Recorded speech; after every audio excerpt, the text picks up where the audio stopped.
A single father, a stranded CEO. One rainstorm that changes everything.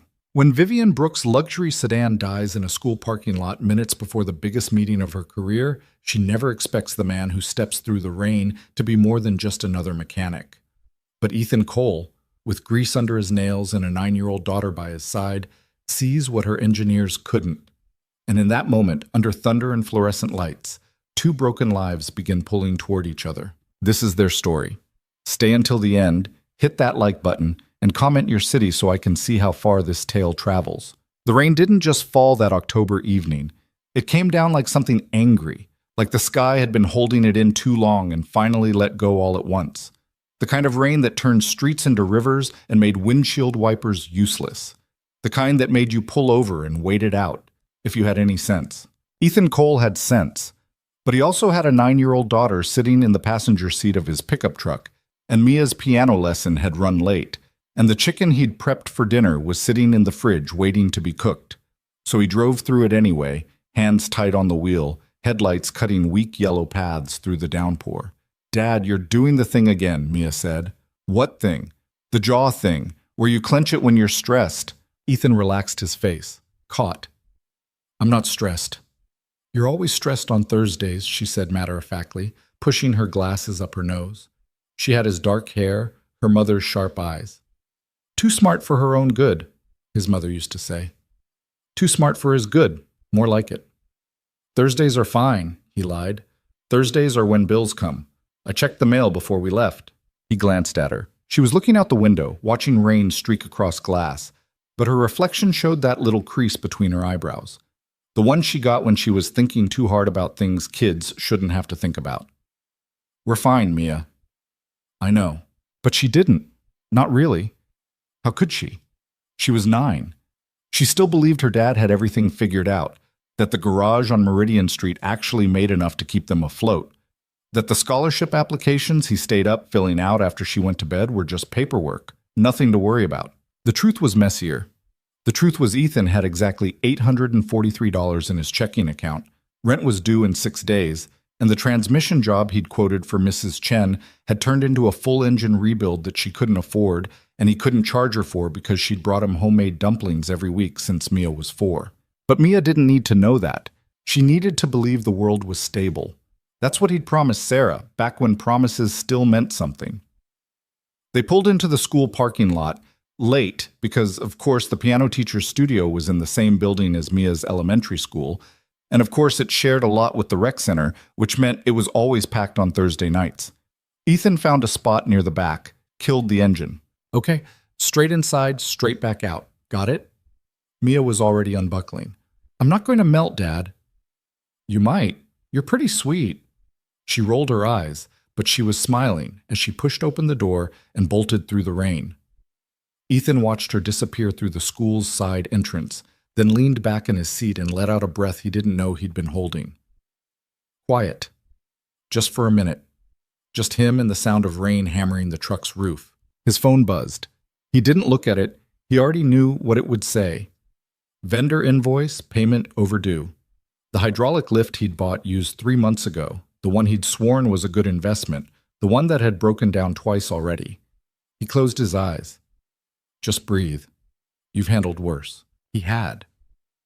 Losing Sarah had been worse. Quitting the engineering firm had been worse. Walking away from the career he'd spent a decade building, from the projects that had his name on patents and prototypes, from the salary that could have meant private schools and college funds and not worrying every single Thursday. The phone buzzed again. This time he looked. Not a bill. A text from Mia. "Mrs. Patterson says hi. Also, I told her you'd fix her son's laptop." Ethan dropped his head back against the seat. Of course she did. Mia had a habit of volunteering his services. Last month it was Mr. Alvarez's lawnmower. Before that, the receptionist at the dentist's office had a squeaky ceiling fan.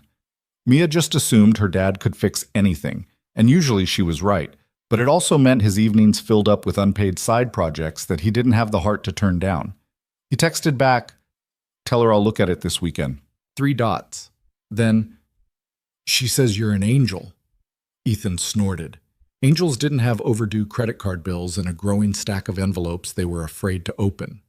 Movement caught his eye. Across the lot, near the main entrance, a woman was standing beside a silver sedan. Expensive looking, European. Even through the rain, Ethan could tell it was the kind of car that cost more than his annual income. The woman was on her phone, pacing in tight circles, one hand pressed to her ear. Dark coat, heels that had no business being worn in a storm like this. She looked pissed. Actually, pissed didn't cover it. She looked like she was about to throw the phone across the parking lot. Then the call ended. She stood there staring at the car, and even from 40 feet away, Ethan could see the defeat in her posture. Car trouble. Had to be. He should stay out of it. Let her call a tow truck. He didn't have time for this, didn't have the energy. Mia's lesson would be done in 30 minutes. He still had to make dinner, and tomorrow was Friday, which meant payroll for his one part-time employee, which meant transferring money he didn't quite have from savings he'd already drained twice this month. But he watched the woman try the ignition again, watched the car not respond, watched her grip the steering wheel and rest her forehead against it. Ethan sighed. God damn it! He grabbed his jacket from the back seat, pulled it on, and stepped out into the rain. It was worse than it looked. The water was cold, coming down in sheets that soaked through denim in seconds. By the time he crossed the lot, his boots were squelching and his hair was plastered to his forehead. The woman didn't notice him until he knocked on the driver's side window. She startled, head snapping up. For a second, they just looked at each other through the rain-streaked glass. She had sharp features, pale skin, eyes that might have been gray or green, hard to tell in this light. Mid-30s, maybe. The kind of face that belonged on magazine covers or corporate websites. She cracked the window. Can I help you? Looked like you might need help, Ethan said. Car won't start? No, it won't. Her voice was clipped, professional, the kind of tone that said she was used to giving orders, not asking for assistance. I have someone coming. Tow truck? A colleague. In this weather, they're probably stuck on the interstate. Half the roads are flooded. She stared at him, calculating, deciding if he was worth the risk of trusting. I run a garage, Ethan added. Been doing this since I was 16. Might be able to get you running before your colleague even makes it off the highway. What garage? Kohl's, on Meridian. Her expression didn't change, but something shifted behind her eyes. You're Ethan Cole? That surprised him. You know me? My assistant's car broke down 3 months ago. You charged her cost for the parts, nothing for labor. Ethan remembered. College kid, beat-up Honda, crying in his office because she couldn't afford the repair and couldn't afford to miss work. He'd done the job on a Saturday, told her the labor was on the house. She could use the brake, he said. The woman studied him a moment longer. Then she popped the hood. 5 minutes, she said. If you can't fix it in 5 minutes, I'm calling the tow. Fair enough. Ethan moved to the front of the car, lifted the hood, propped it open. The engine bay was immaculate, detailed. Someone had been taking very good care of this machine. He pulled his phone out, turned on the flashlight, started tracing connections. What are you looking for? The woman called from inside the car. Anything obvious? Loose battery cable, blown fuse, corroded terminal? I had it serviced 2 weeks ago. Serviced where? The dealership. Of course. Dealerships were great at routine maintenance, not so great at actually diagnosing problems. They followed checklists. They didn't think. Ethan checked the battery connections. Tight, clean, no corrosion. He moved to the fuse box, popped it open, scanned the array of colored squares. Everything looked fine, which meant the problem was deeper. Starter, maybe. Or the ignition system. Something electrical that wouldn't show itself without... Wait, he leaned closer, angling the light. There, near the back of the fuse box. A wire harness, slightly loose. Not enough to throw a code, but enough to interrupt the circuit. He pressed it back into place, heard the click. Try it now, he called. The woman turned the key. The engine caught, purred to life like it had never been dead. Ethan closed the hood, walked back to the driver's window. The woman was staring at the dashboard like it had personally betrayed her. Loose connection, Ethan said. Probably shook free on a rough road. Happens sometimes after service if they don't click the harness all the way in. She looked up at him. 5 minutes. 3, actually. A smile ghosted across her face. Barely there, gone before it fully formed. What do I owe you? Nothing. Took 30 seconds. I don't accept charity. It's not charity. It's being neighborly. I don't live in this neighborhood. Then it's me being nice. Don't overthink it. She opened her door, stepped out into the rain. Up close, she was taller than he'd expected, almost his height in those heels. She reached into the car, pulled out a sleek leather bag, withdrew a business card. Vivian Brooks, she said, handing it to him. CEO, Brooks Aviation Systems. Ethan took the card. Expensive stock, embossed lettering, the kind of card that cost more to print than most people's weekly grocery bill. You run an aviation company, he said slowly. I do. And your car's a German sedan. Is that a problem? Just noticing you don't drive American. Her mouth twitched. I'll take that under advisement. Behind them, the school's side door banged open. Mia came running out, piano books clutched to her chest, hood up but already losing the battle with the rain. Dad, Mrs. Patterson says... She stopped when she saw Vivian, blinked, looked between them. Oh, sorry. Didn't know you were busy. Not busy, Ethan said. Just helped Ms. Brooks with her car. Mia's eyes went wide. Wait, Brooks? Like Brooks Aviation? Vivian raised an eyebrow. You know my company? You sponsored the science fair at our school last year, and you did that talk about engineering careers. Mia turned to Ethan. Dad, this is Vivian Brooks. I gathered that, Ethan said dryly. Mia was practically vibrating. Your keynote speech was amazing. I took notes. I still have them. Do you? Vivian's voice had softened, just slightly. What grade are you in? 4th, but I'm reading at 7th grade level, and I'm learning trigonometry. By choice? Math is fun. Vivian's smile was real this time, small but genuine. I like you. Mia beamed. Ethan cleared his throat. We should get going. Let Ms. Brooks get to wherever she needs to be. A meeting, Vivian said. Downtown. I'm already 20 minutes late. Then you'd better move. Traffic's going to be hell in this weather. She nodded, started to get back in the car, paused. Thank you, she said. Really? Anytime. She drove off, taillights disappearing into the rain. Ethan stood there for a second, card still in his hand, before tucking it into his pocket and turning back to the truck. Mia was grinning at him. What? You fixed Vivian Brooks' car. I tightened a wire. She's like one of the most successful women in the state. Good for her. And she gave you her card. Ethan opened the truck door. Get in, Mia. She climbed in, still grinning. You know what this means, right? It means I'm a mechanic who did his job. It means she'll remember you. Ethan started the engine, pulled out of the lot. She's a CEO. She's got 1,000 things to remember. I'm not one of them. But later that night, after Mia was asleep and the dishes were washed and the bills were still sitting on the counter unopened, Ethan found himself looking at that card again. Vivian Brooks, CEO.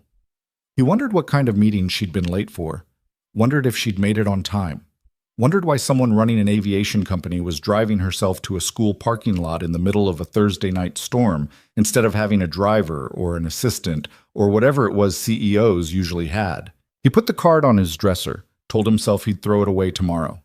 He didn't. The garage on Meridian Street had been in Ethan's family for 30 years. His father had opened it in the 90s, back when the neighborhood was still blue-collar and proud of it, before the coffee shops and boutiques started creeping in from downtown. It was a squat brick building with 2 bays, a cramped office, and a waiting area that smelled like oil and old coffee. Ethan loved it, hated it, couldn't imagine doing anything else. Friday morning came too early. Mia's alarm went off at 6:30, which meant Ethan's went off at 6, which meant he'd gotten maybe 5 hours of sleep after staying up past midnight trying to balance the books. The numbers didn't balance. They never did anymore. He made breakfast, scrambled eggs, toast, the last of the orange juice, while Mia got dressed. She came downstairs in jeans and a t-shirt with a periodic table on it, hair pulled back in a ponytail, glasses slightly crooked. Big plans today? Ethan asked, setting a plate in front of her. Science project's due next week. I'm building a model of a wind turbine. Need help? I need balsa wood and a hot glue gun. Hardware store after school? Please. They ate in comfortable silence. Outside, the rain had finally stopped, leaving the streets slick and the air cool. Autumn in full swing now, leaves turning, days getting shorter. Ethan's phone buzzed. He glanced at it, expecting another bill. It was a text from a number he didn't recognize. "Mr. Cole, this is Vivian Brooks. I hope I'm not overstepping, but I wanted to thank you again for your help yesterday. If you have a moment, I'd like to discuss something. Please call me at your earliest convenience." Ethan stared at the screen. Mia looked up from her eggs. "What's wrong?" "Nothing." "You have your something's wrong face." "I don't have a something's wrong face." "You totally do." He set the phone down. "Vivian Brooks just texted me." Mia nearly dropped her fork. "What?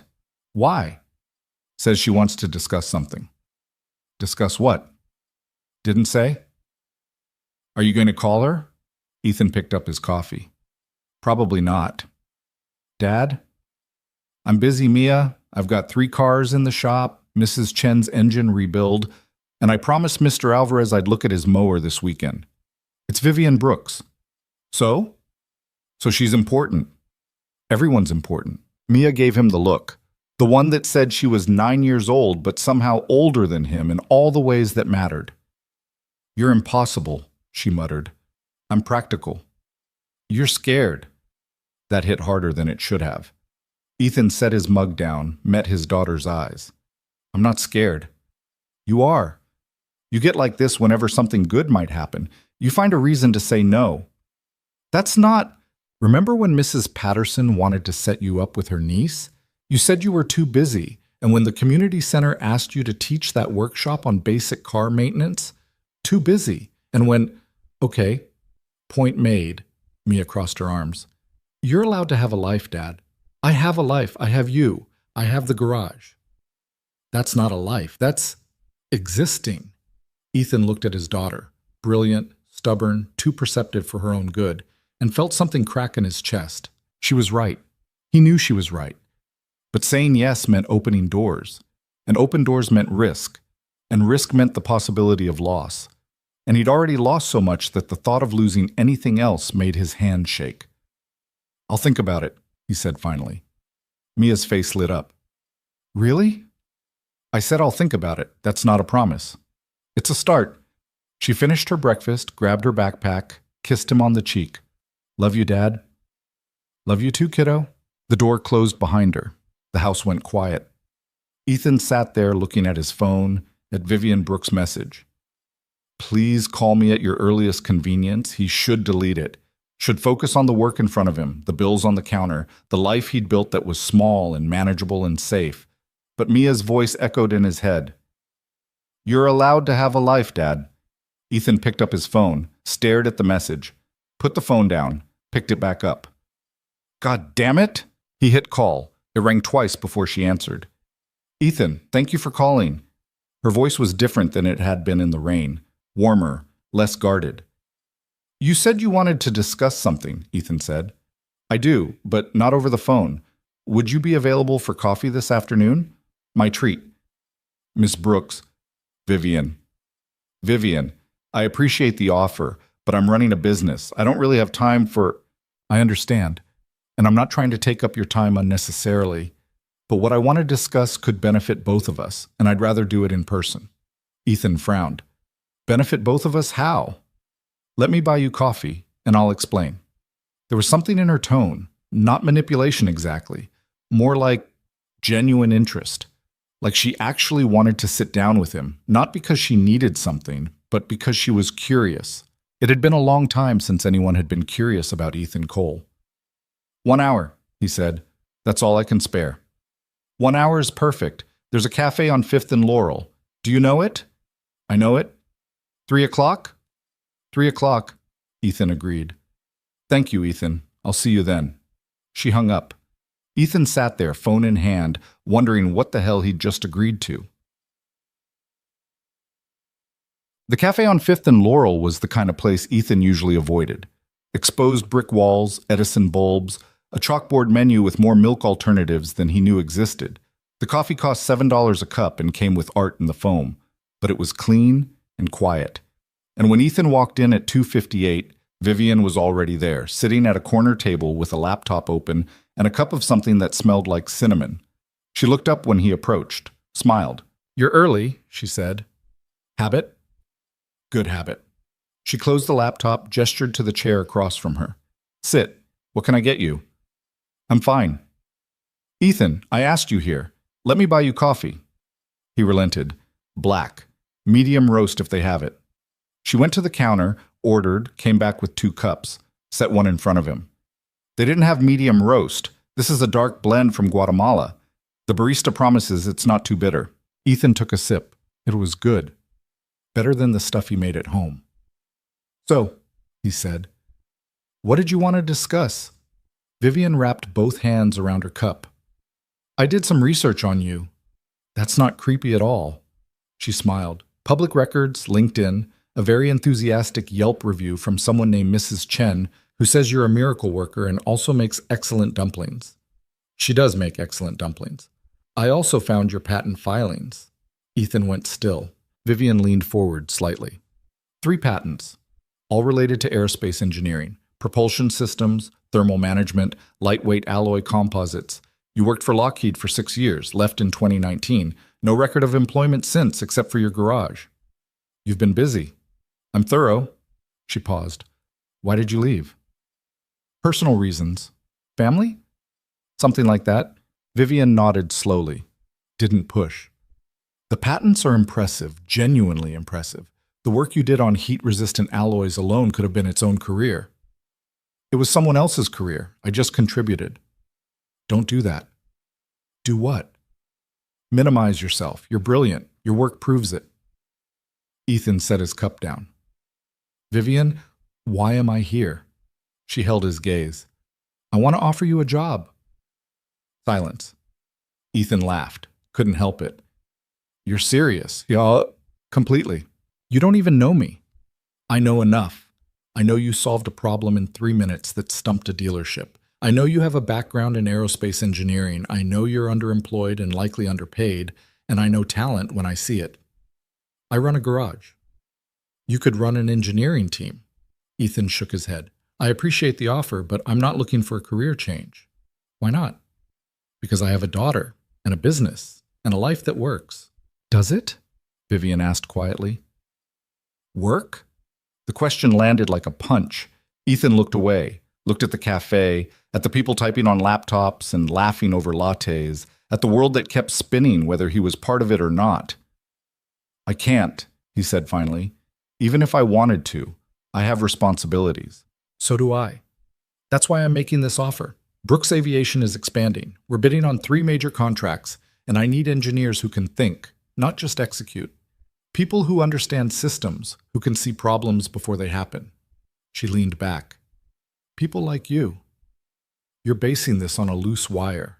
I'm basing this on your resume, your patents, and the fact that you walked away from a high-paying job to run a garage in a neighborhood that's barely breaking even. That tells me you value something more than money, and that's exactly the kind of person I want on my team." Ethan rubbed his face. "This is insane." "Maybe. But think about it. That's all I'm asking." "I don't need to think about it. The answer is no." Vivian reached into her bag, pulled out a folder, slid it across the table. "Compensation package," she said. "Salary, benefits, relocation assistance if needed. Take it home. Look it over. If you still want to say no, I'll respect that." Ethan didn't touch the folder. Vivian stood. "Thank you for meeting me, Ethan. I mean that." She left cash on the table, enough to cover both coffees and a generous tip, and walked out. Ethan sat there staring at the folder. He should leave it, should walk away, should go back to the garage and forget this conversation ever happened. But his hand moved on its own, opened the folder, saw the number on the first page. Salary, $140,000 annually. His vision blurred. That was more than he'd made at Lockheed, more than he'd made in his entire career, enough to pay off every debt, to stop worrying about Thursdays, to give Mia the kind of future he'd been too afraid to let himself imagine. He closed the folder, picked up his coffee, drank it slowly, while his world tilted and resettled into something he didn't quite recognize. Ethan didn't tell Mia about the job offer. Not right away. He went back to the garage, finished Mrs. Chen's engine, did an oil change for a grad student who paid in cash, closed up shop at 6, picked Mia up from the after-school program, took her to the hardware store for balsa wood and glue, made dinner, spaghetti, garlic bread, salad from a bag. Normal, routine, safe. But the folder was in his truck, and Vivian's number was in his phone, and the question, does it work, was stuck in his head like a song he couldn't shake. After dinner, while Mia worked on her wind turbine at the kitchen table, Ethan sat on the back porch and called his mother. She answered on the third ring. "Ethan, this is a surprise." "Hey, Mom. Everything okay? You never call on Fridays." "Everything's fine. I just needed to talk." There was a pause, then softer.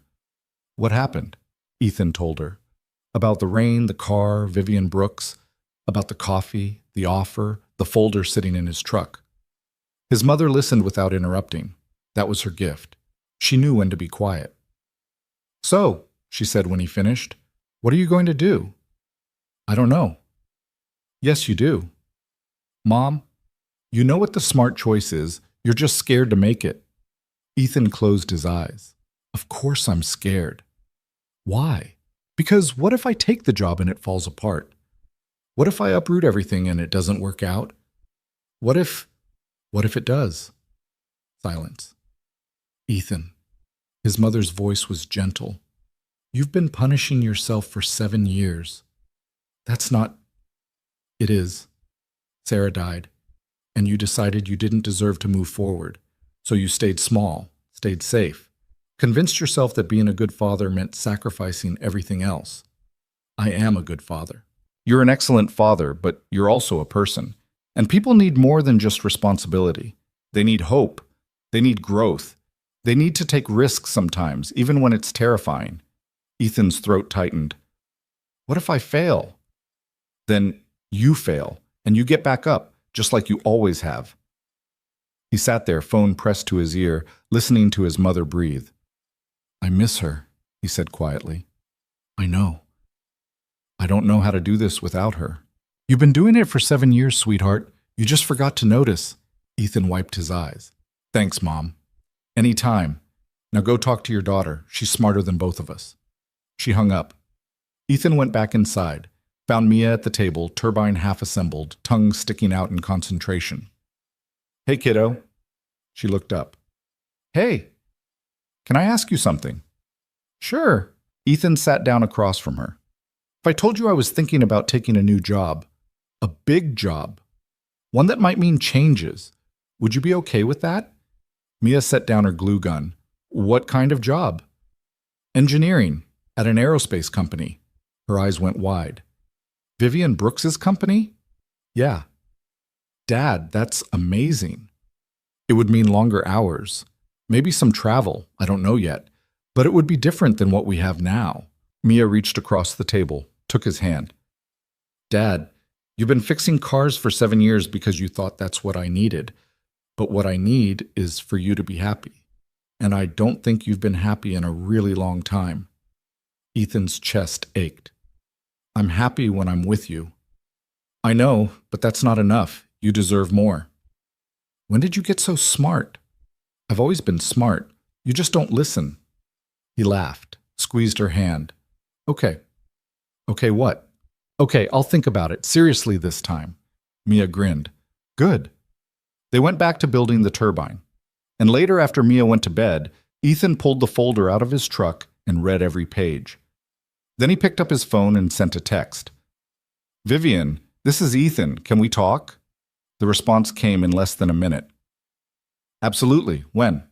"Tomorrow, if you're free." "I'll make time. Same cafe? 10 a.m.? "See you then." Ethan set the phone down, closed his eyes, and for the first time in 7 years, let himself imagine a different future. Saturday morning came with the kind of light that made everything look cleaner than it was.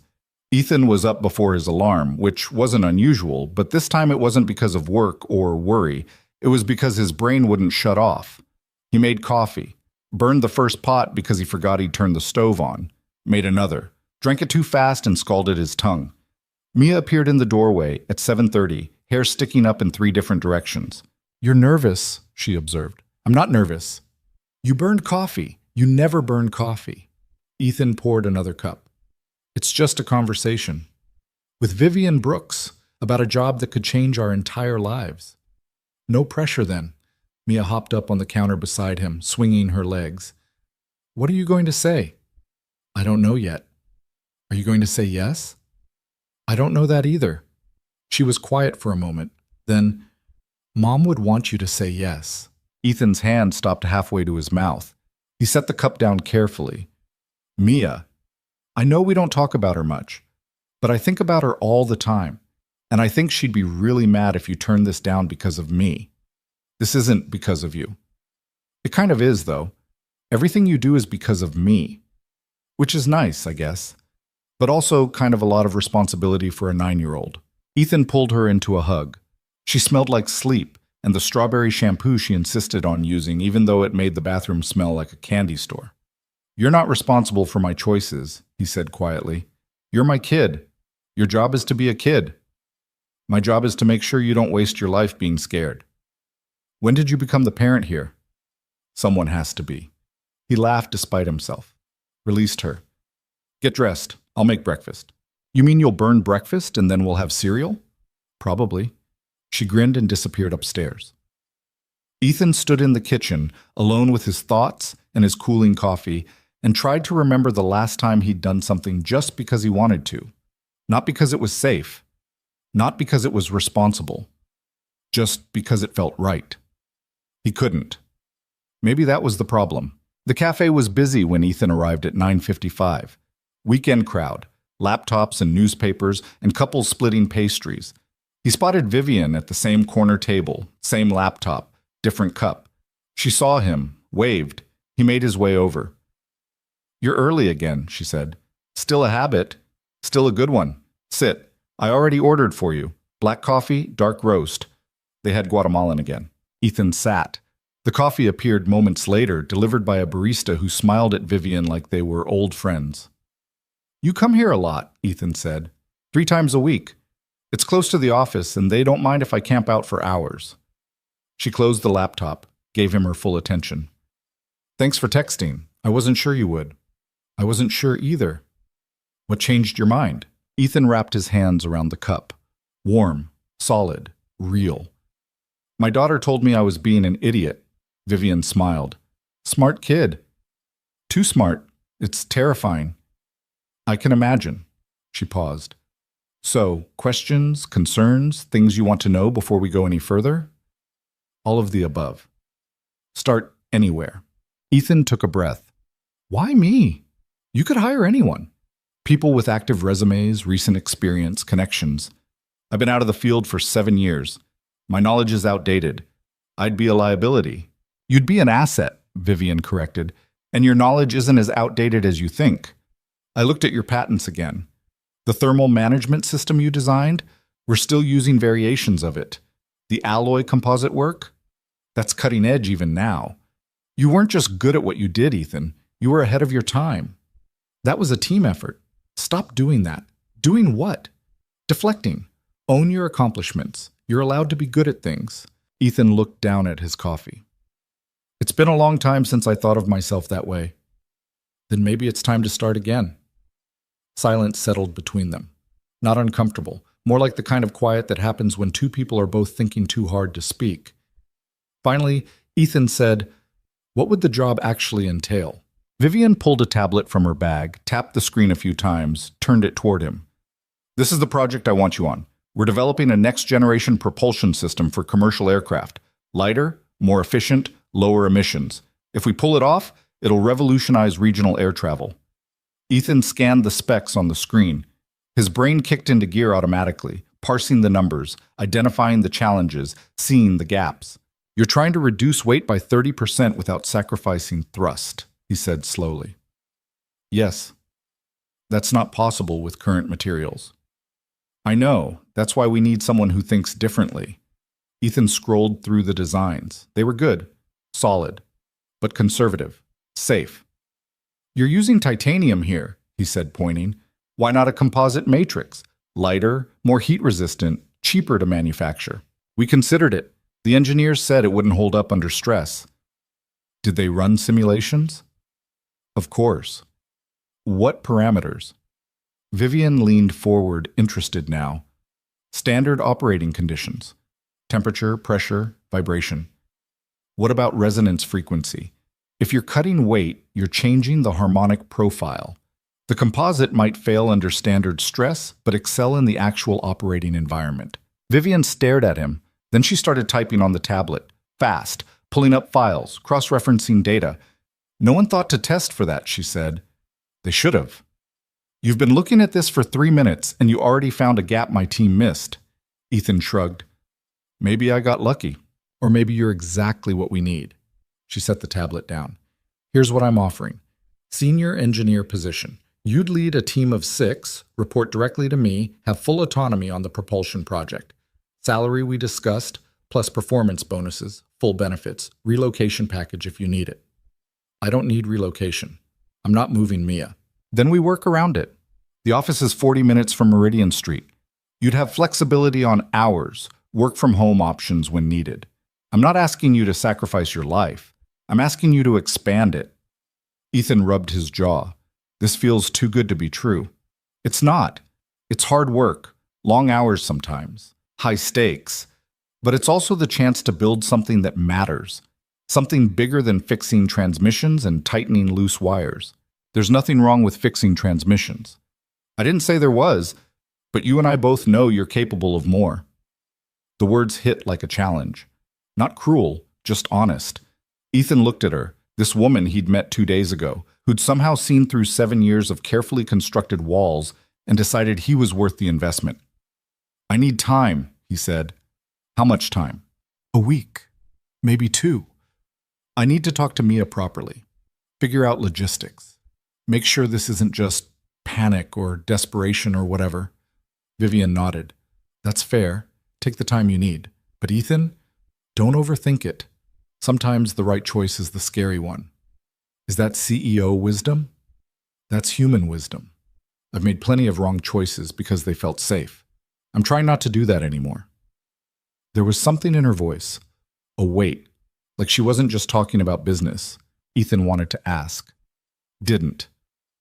They finished their coffee, talked about smaller things, how Vivian had started the company 8 years ago with 2 investors and a dream that everyone said was impossible, how she'd grown it from a garage operation, not unlike Ethan's, to a firm with 300 employees and contracts with major airlines. Sounds like you know a thing or two about taking risks, Ethan said. I know a thing or two about being terrified and doing it anyway. Does the terror ever go away? No, you just get better at functioning through it. Ethan smiled. That's not reassuring. It's honest. They stood to leave. Outside, the morning had warmed up, sun burning through the last of the clouds. Vivian walked him to his truck. One more thing, she said. The offer has an expiration date, 2 weeks from today. After that, I need to move forward with other candidates. That's fair. I hope you say yes, Ethan. I really do. But whatever you decide, I respect it. She offered her hand. He shook it. Her grip was firm, confident. Thanks for the coffee, he said. Anytime. He drove home with his mind racing, the tablet specs still burned into his memory, Vivian's words circling like birds. Sometimes the right choice is the scary one. Back at the house, Mia was in the living room, turbine projects spread across the floor, pieces of balsa wood and wire everywhere. How'd it go? She asked, without looking up. She offered me the job officially. Mia's head snapped up. And I told her I needed time to think. Dad, 2 weeks. That's reasonable. You're stalling. I'm being responsible. Mia stood, crossed her arms. She looked so much like Sarah in that moment it physically hurt. Same stance, same expression, same ability to see right through him. What are you actually afraid of? She asked. Ethan sank onto the couch. Failing, letting you down, screwing up this life we've built. Our life is fine, but fine isn't great, and you deserve great. You sound like your grandmother. Grandma's smart. She is. Mia sat beside him. Can I tell you something? Always. I know you stayed small because of me, because you thought I needed stability. And maybe I did when I was little, But I'm not little anymore. I'm not going to break if things change. I know that. Do you? Because you treat me like I'm made of glass. Ethan looked at his daughter, 9 years old, 4th grade, reading at 7th grade level, learning trigonometry for fun, building wind turbines on Saturday mornings. She wasn't made of glass. She was made of steel. You're right, he said quietly. I know. When did you get so sure of everything? I'm not sure of everything. I'm sure of you. There's a difference. Ethan pulled her into a hug. She let him, even though she was getting to the age where hugs in front of other people were embarrassing. I'll think about it, he promised. Really, think about it. Okay. They spent the rest of the day working on the turbine. Ethan showed her how to balance the blades, how to position the generator, how to make the whole thing spin with just a desk fan. She caught on fast, faster than he had at her age. That night, after Mia was asleep, Ethan sat at the kitchen table with a notebook and a pen, drew a line down the middle of the page, pros on the left, cons on the right.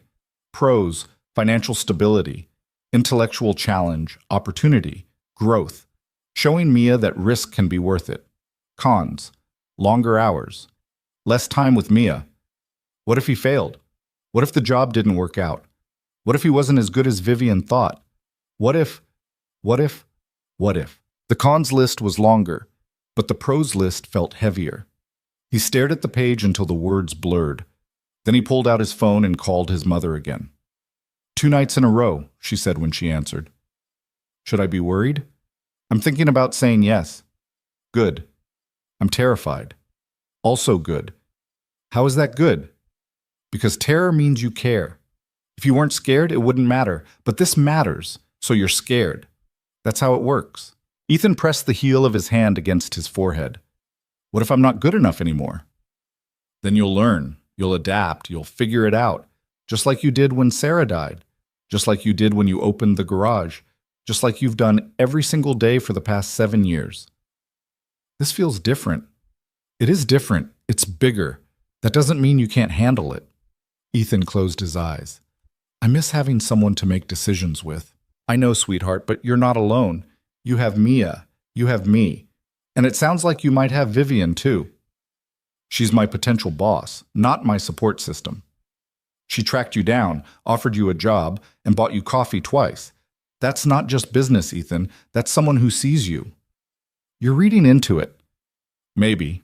Or maybe you're not reading enough. They talked for another 20 minutes. About nothing and everything.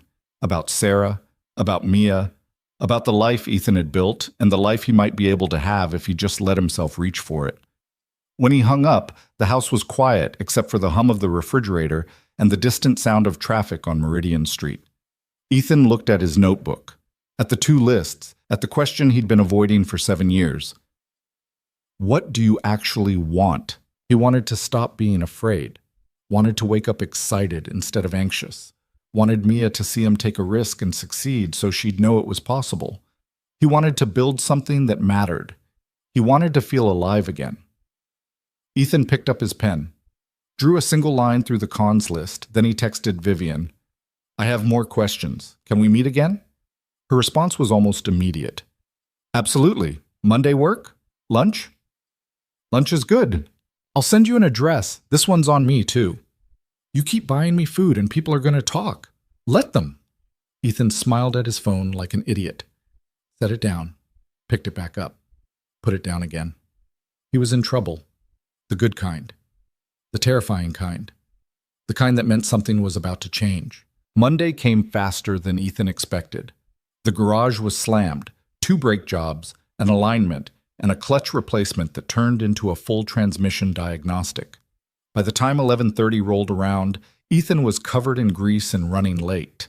He washed up in the tiny bathroom, changed into the one clean shirt he kept in the office, and drove across town to the address Vivian had sent. It wasn't a cafe, it was a restaurant. Not fancy, but nice. The kind of place with cloth napkins and wine lists. Vivian was already there at a table by the window. She'd traded her usual professional armor for something softer. Black sweater, minimal jewelry, hair down instead of pulled back. She looked normal. Human. It threw him. You're late, she said when he sat down. Transmission issues. The car or the person? The car. Though sometimes I'm not sure there's a difference. She smiled. A waiter appeared, took their drink orders, vanished. So, Vivian said, more questions. A few. Fire away. Ethan leaned back in his chair. You said I'd be leading a team. What does that actually mean? Day to day? It means you'd oversee design, testing, implementation. 6 engineers reporting to you, plus access to our full R&D department. You'd have budget authority up to $50,000 per quarter, more if you clear it with me first. That's a lot of responsibility. You've handled more. Have I? You raised a daughter alone. That's harder than managing engineers. Ethan couldn't argue with that. The waiter returned with water and bread. They ordered, Vivian got a salad, Ethan got a sandwich, and fell into easier conversation. Tell me about the team I'd be working with, Ethan said. Vivian pulled out her phone, scrolled through photos. This is Marcus. PhD from MIT, brilliant with simulations, terrible with deadlines. This is Jennifer. Stanford specializes in material science, has a cat named Schrödinger. This is David. No degree, worked his way up from the shop floor, can spot a design flaw from across the room. She went through all 6, gave him names, backgrounds, quirks, made them real instead of abstract. They sound like a good group, Ethan said. They are, but they need direction. Someone who can see the big picture and also get into the weeds when necessary. Someone who's done the work, not just studied it. You're describing a unicorn. I'm describing you. Ethan shook his head. You have a lot of faith in someone you barely know. I have good instincts. They haven't failed me yet. There's a first time for everything. Is that what you're afraid of? Being my first mistake? The question was direct, unflinching. Ethan met her eyes. Part of it, yeah. What's the other part? That I'll take the job and realize I'm not who I used to be. That 7 years away broke something I can't get back. Vivian set her phone down, leaned forward. Can I tell you something? Sure. I started Brooks Aviation because I got tired of being told I couldn't. I was the youngest person in every room, the only woman in most of them, and everyone had an opinion about why I'd fail. Too young, too inexperienced, too ambitious. But you didn't fail. I almost did. First year, we nearly went bankrupt twice. I made mistakes, hired the wrong people, trusted the wrong investors, spent 6 months sleeping on my office floor because I couldn't afford rent and an office. Ethan blinked. Seriously? Seriously. It was hell. But I learned, adapted, built something real out of the wreckage. And now those same people who said I'd fail want meetings with me. So you're saying struggle builds character? I'm saying you don't have to be perfect to be valuable. You just have to be willing to try. Their food arrived. They ate in comfortable silence for a while. Then Vivian said, Can I ask you something personal? Depends on the question. Why did you really leave Lockheed? Ethan set his sandwich down, wiped his hands on his napkin. My wife got sick, he said quietly. Cancer, aggressive. By the time they caught it, there wasn't much they could do. Vivian's expression shifted, softened. I'm sorry. She lasted 8 months, fought hard. But it wasn't enough.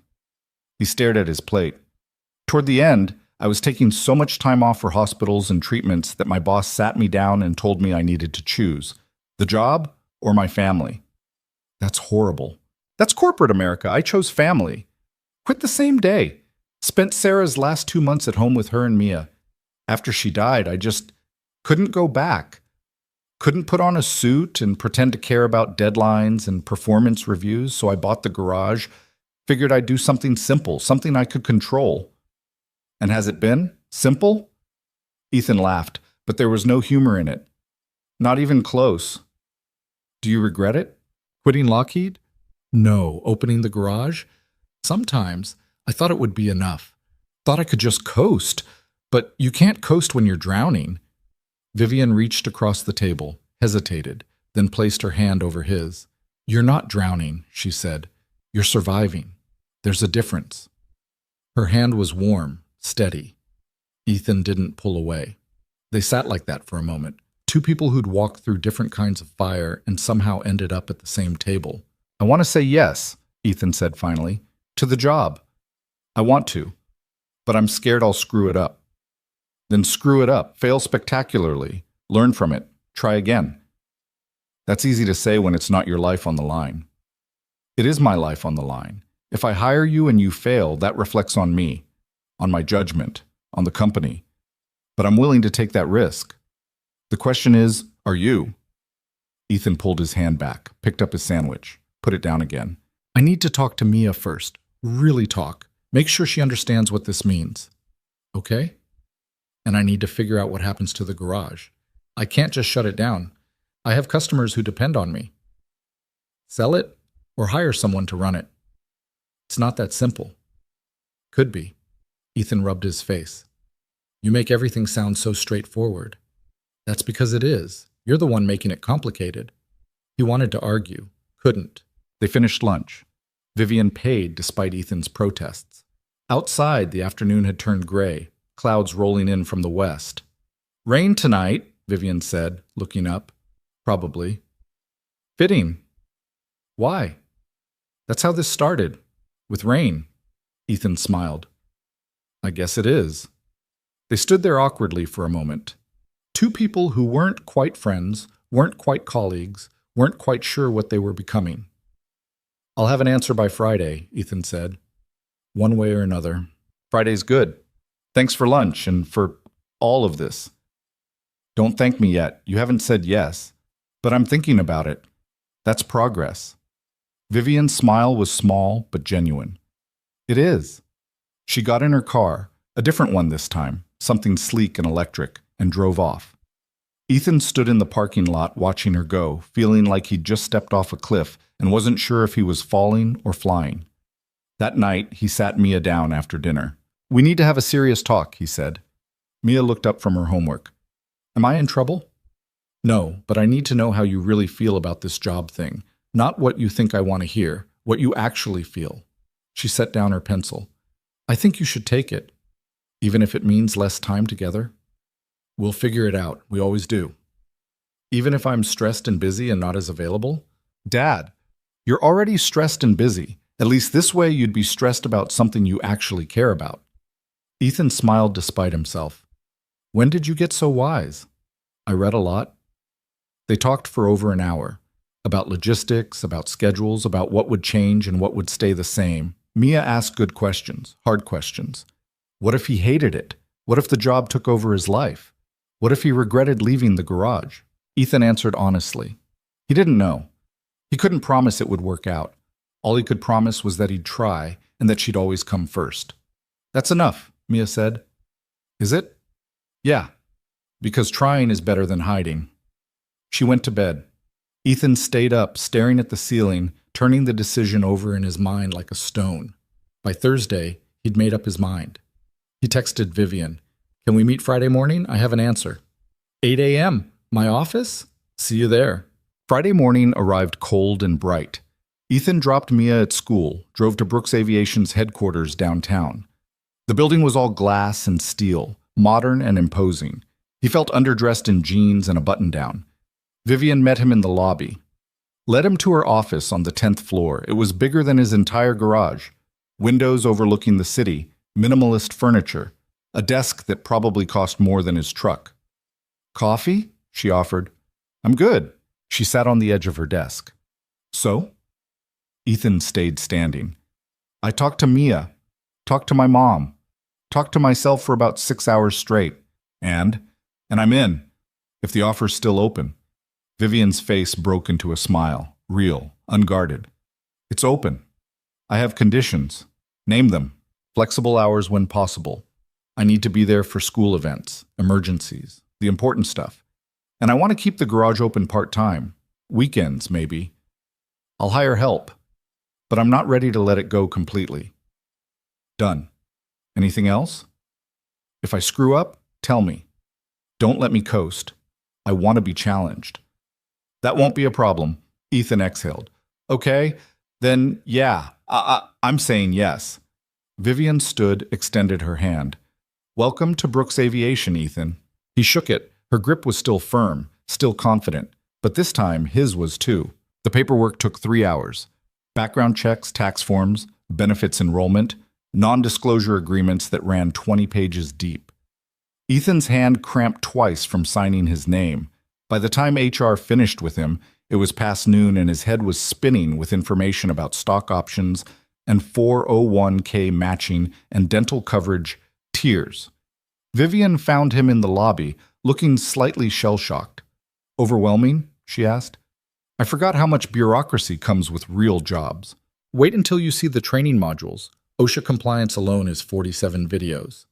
Ethan groaned. I'm kidding. Mostly. She checked her watch. You have time for a tour. I want to introduce you to the team before you officially start Monday. Lead the way. The engineering department occupied the entire 8th floor. Open concept, glass-walled offices, collaborative workspaces that looked like something out of a tech magazine. Engineers hunched over computers, ran simulations on massive monitors, argued over whiteboards covered in equations Ethan hadn't seen since grad school. It felt like coming home to a house you'd left years ago. Familiar, but foreign. Vivian led him to a conference room where 6 people were already waiting. The team she'd shown him photos of. They looked up when the door opened. Everyone, this is Ethan Cole. He's joining us Monday as senior engineer on the propulsion project. Ethan, meet your team. Marcus stood first. Mid-30s, rumpled shirt, thick glasses. MIT guy, he said, shaking Ethan's hand. Vivian mentioned you did thermal management at Lockheed. That work was solid. Thanks. It was a team effort. He does that, Vivian said. Deflects compliments. You'll get used to it. Jennifer was next. Younger, probably late 20s, with short, dark hair and paint-stained fingers. Materials science nerd, she introduced herself. Fair warning, I'm going to ask you 1,000,000 questions about your composite alloy research. Fair warning, I might not remember half of it. We'll figure it out together. David came around this table, older than the others, maybe 50, with the kind of weathered hands that came from decades of real work. Shop floor to here, he said gruffly. Vivian mentioned you run a garage. I do. Good. Too many engineers these days never touched an actual engine. They just push pixels around. Hey, Marcus protested. You know it's true. The other 3 introduced themselves. Amy, controls specialist. Robert, software integration. Lisa, project manager who looked permanently exhausted.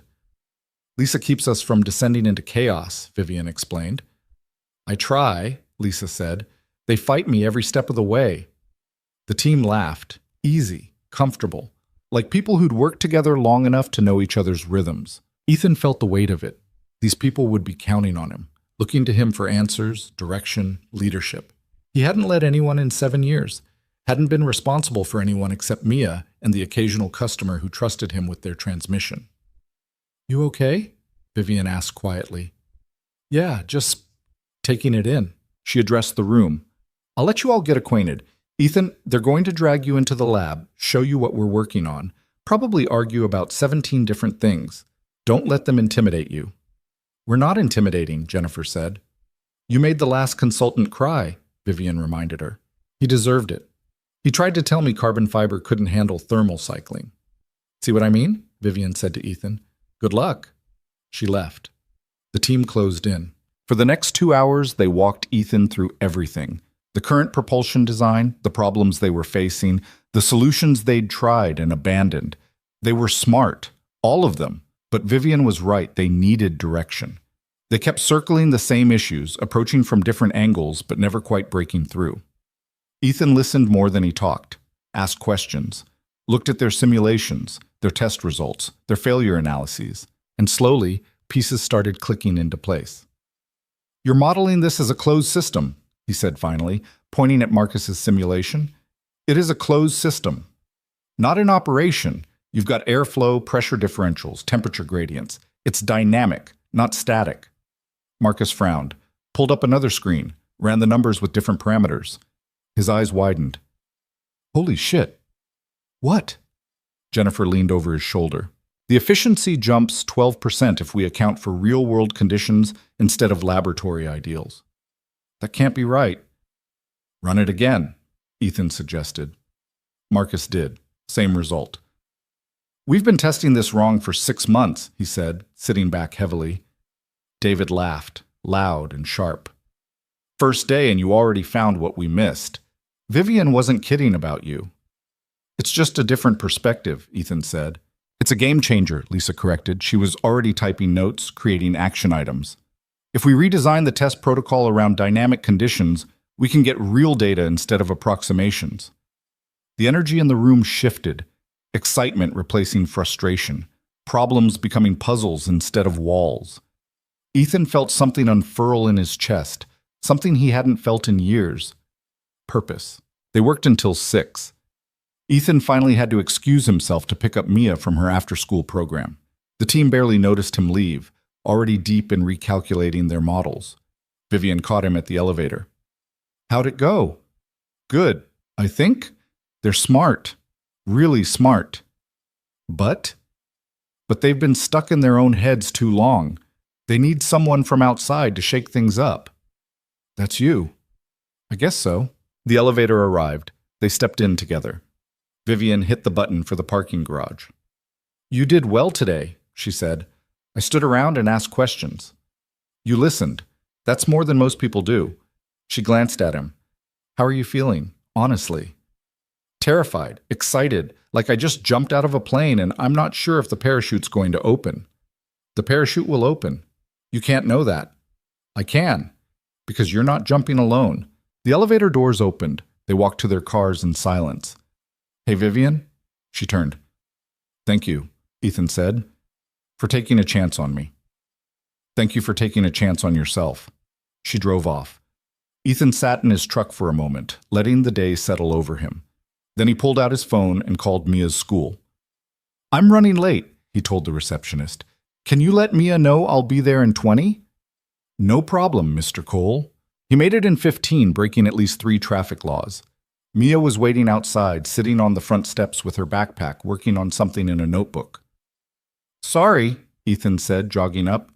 Lost track of time. It's okay. How was your first day?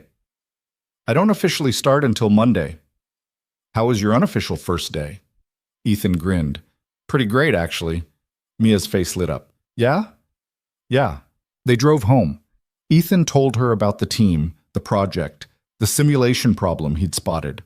Mia listened with the kind of attention most adults couldn't manage, asking questions that made him think harder about his answers. So you're already helping them, she said, just pointing things out. That's called helping, Dad. At home, Ethan made dinner, pasta with vegetables, nothing fancy but edible, while Mia did homework at the kitchen table. Normal, routine, but different somehow, like the same life with better lighting. Over the weekend, Ethan hired Tommy Reeves, a 24-year-old mechanic who'd been looking for steady work, to run the garage on weekdays. Tommy was rough around the edges, but knew his way around an engine. They'd worked together on a few jobs over the past year. Ethan trusted him enough. You sure about this? Tommy asked when Ethan explained the arrangement. Not even a little bit. Honest? I like it. Tommy looked around the shop. I'll take care of the place, promise. I'm still doing weekends, and I'll be around evenings when I can.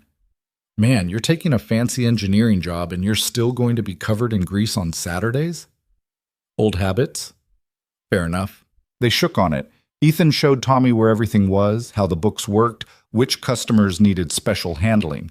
Mrs. Chen and her dumplings, Mr. Alvarez and his lawnmower emergencies, the college kid with the Honda who could never afford full price. You're a soft touch, boss, Tommy observed. I'm practical. Happy customers come back. Happy broke customers come back broke. Then we fix cars for rich people on weekdays and do favors on weekends. Balance. Tommy shook his head, smiling. Whatever you say. Monday morning arrived with cold rain and gray skies. Ethan dropped Mia at school, drove downtown, parked in the Brooks Aviation garage, took the elevator to the 8th floor.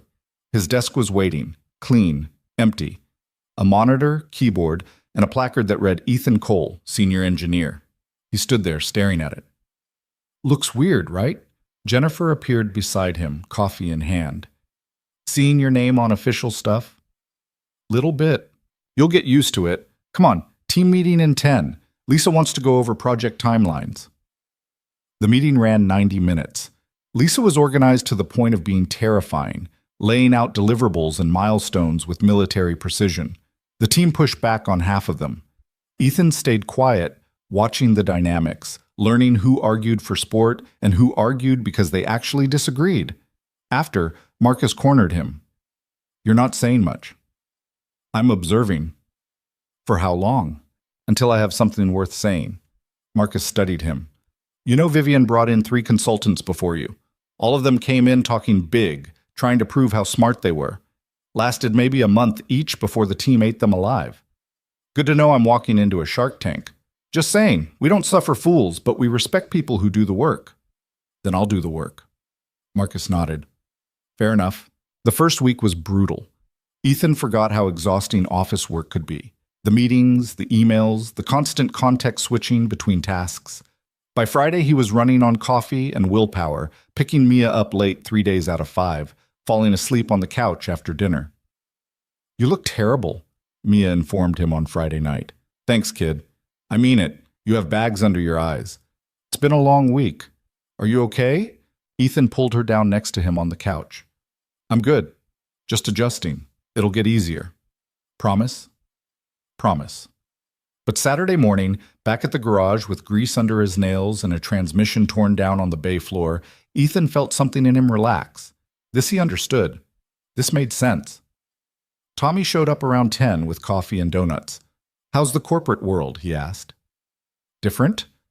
Good different or bad different? Ask me in a month." They worked side by side, fixing Mrs. Chen's car, which had developed a new rattle. She brought dumplings, as always, stayed to chat, asked about the new job. "Very fancy," she said in her thick accent. "My daughter works in office, says it's very boring." "It has its moments." "You like it?" Ethan considered. "I think so, still figuring it out." "That's okay. Life is figuring out." She left with her car running smooth and her dumplings lighter by half. The weeks bled together. Ethan found his rhythm slowly. Early mornings at Brooks Aviation, evenings with Mia, weekends at the garage. It was exhausting but sustainable. Barely. The team at Brooks started to gel. Marcus stopped testing him and started trusting him. Jennifer peppered him with questions about material science until he had to go dig out his old textbooks. David became an unexpected ally, translating Ethan's ideas into practical applications the others could build. The propulsion project started moving forward. Real progress, not just spinning wheels. They redesigned the testing protocol, ran new simulations, identified failure points they'd missed before. Vivian checked in weekly, sometimes in meetings, sometimes just stopping by Ethan's desk. "How are you holding up?" she asked one afternoon in late November. "Still standing." "That's not an answer." Ethan leaned back in his chair. "It's harder than I expected, but good hard, like a muscle I haven't used in years waking up." "Sore but functional." "Something like that." She perched on the edge of his desk. "The team likes you." "They tolerate me." "Marcus told me you're the first lead who actually listens to them." "That's a low bar." "You'd be surprised." She paused. "Are you happy with the decision?" Ethan thought about it. About the exhaustion and the challenge and the moments when he solved a problem and felt that rush of satisfaction he'd forgotten existed. "Yeah," he said. "I think I am." Vivian smiled. "Good." She started to leave, then turned back. "Hey, some of us are getting drinks after work Friday. Nothing fancy, just the leadership team unwinding. You should come." "I don't know. I usually pick up Mia and go home." "I know. But it's one Friday, and you're part of the team now. It would be good for you to show up." Ethan hesitated. "I'll think about it." "Think fast. We're leaving at 6. Friday came. Ethan fully intended to skip the drinks and go home, but at 5:30, Marcus stopped by his desk. "You coming tonight?" "Probably not." "Come on, man. Vivian specifically mentioned you should be there." "She did?" "Yeah, and between you and me, she doesn't extend invitations lightly." Ethan looked at the clock. At his phone, where a text from Mia waited. "Grandma's picking me up tonight. She says you should go have fun, whatever that means." He texted back, "You and Grandma conspiring against me?" "Yes. Go socialize. You need friends.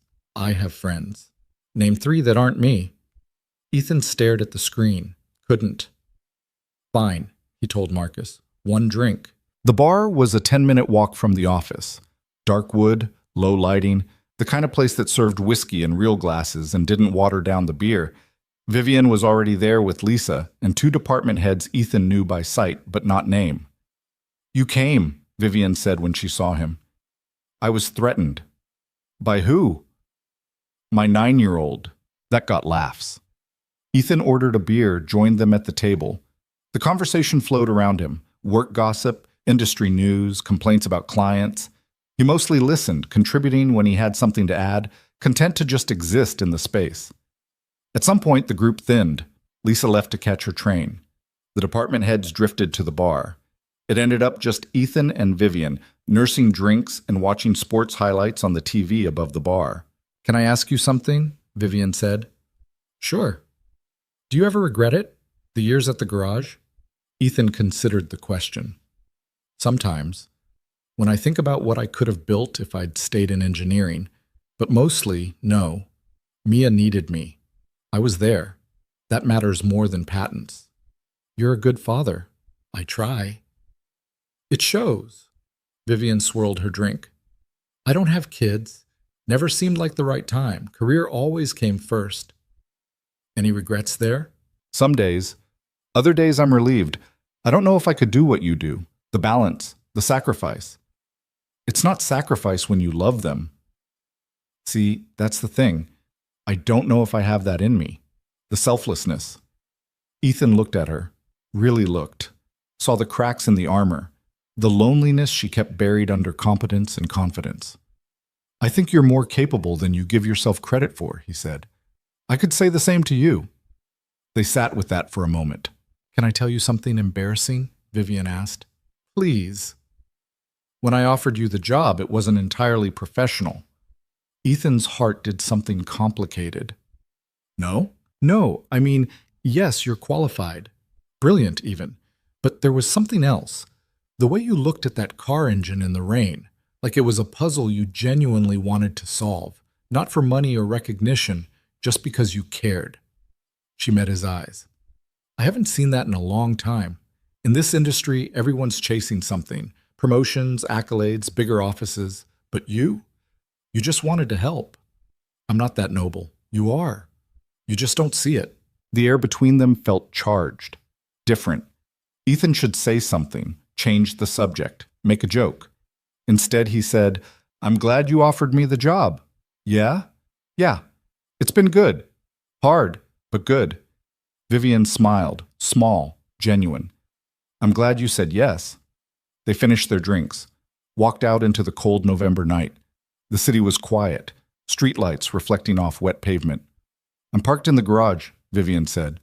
"Me too." They walked together, not touching, just close. At the garage entrance, Vivian stopped. "Thanks for coming tonight." "Thanks for inviting me." "We should do this again, when you have time." "I'd like that." She hesitated. Then quickly, she leaned in and kissed his cheek, brief, soft. "Good night, Ethan." She was gone before he could respond, disappearing into the garage, leaving him standing there with his heart hammering and his mind racing. The weekend passed in a blur. Ethan told himself the kiss didn't mean anything. Workplace friendliness, professional courtesy, except it didn't feel professional, it felt personal. He didn't mention it to Mia, or his mother, or Tommy, who would have made it weird. Monday morning, he arrived at the office early. Vivian's door was closed, lights off. She was probably in meetings. He threw himself into work. The team was testing a new propulsion prototype, and Ethan wanted to review the stress analysis before they moved forward. Numbers helped. Numbers made sense. Around 10, Vivian appeared at his desk. "Morning," she said, casual, normal. "Morning. Got a minute?" "Sure." She led him to her office, closed the door. Ethan's pulse jumped. "About Friday," she started. "You don't have to—" "I do. That was unprofessional. You're my employee. I shouldn't have—" "Vivian, it's fine." "Is it?" Ethan met her eyes. "Yeah, it is. We're both adults. We had drinks. You kissed my cheek. It's not a scandal." She relaxed slightly. "Okay. Okay. I just don't want to make things weird." Things aren't weird. You sure? Positive. She studied him. You're handling this better than I expected. What did you expect? I don't know. Panic? Awkwardness? A resignation letter? Ethan laughed. I just started. You're not getting rid of me that easily. Vivian smiled. Good. She went back to her desk. Ethan went back to his, and if he spent the next hour replaying the kiss in his mind instead of analyzing stress data, well, nobody had to know. The weeks rolled on. Thanksgiving came and went. Ethan and Mia spent it with his mother, eating too much turkey and watching football. Normal. Comfortable. But something had shifted. Ethan felt it every time Vivian stopped by his desk. Every time their hands brushed passing documents. Every time she smiled at something he said. He wasn't imagining it. Was he? Early December brought the first snow, light, dusting the streets in white that melted by noon. Mia was obsessed, dragging Ethan outside to catch snowflakes before they disappeared. Make a wish, she instructed. On snow? On the first snow. It's good luck. Where did you hear that? I made it up, but it should be true. Ethan closed his eyes, made a wish. Let this work out, whatever this is. At work, the propulsion project hit a milestone. First successful test of the new design. The team celebrated with cheap champagne in the conference room. Marcus gave a speech that was mostly technical jargon. Lisa cried actual tears of relief. David just grinned and said, "Told you it would work." Vivian pulled Ethan aside during the celebration. "This was you," she said. "This was the team that you led, that you pushed, that you made better." I just pointed them in the right direction. "Ethan, take the compliment." He smiled. "Fine, I'm amazing. Brilliant, a technical wizard." That's more like it. They stood there, champagne in hand, watching the team laugh and argue and celebrate. "I'm proud of you," Vivian said quietly. "I'm proud of all of us. I'm specifically proud of you for taking the risk, for trusting me, for being exactly what this project needed." Ethan turned to face her fully. "I couldn't have done it without you pushing me." We pushed each other. The air shifted again. That same charge from the bar, closer this time, heavier. "Vivian, I know. Workplace, professional boundaries. I know." "That's not what I was going to say." "No? No. I was going to say thank you for seeing something in me I'd stopped seeing in myself." Vivian's expression softened.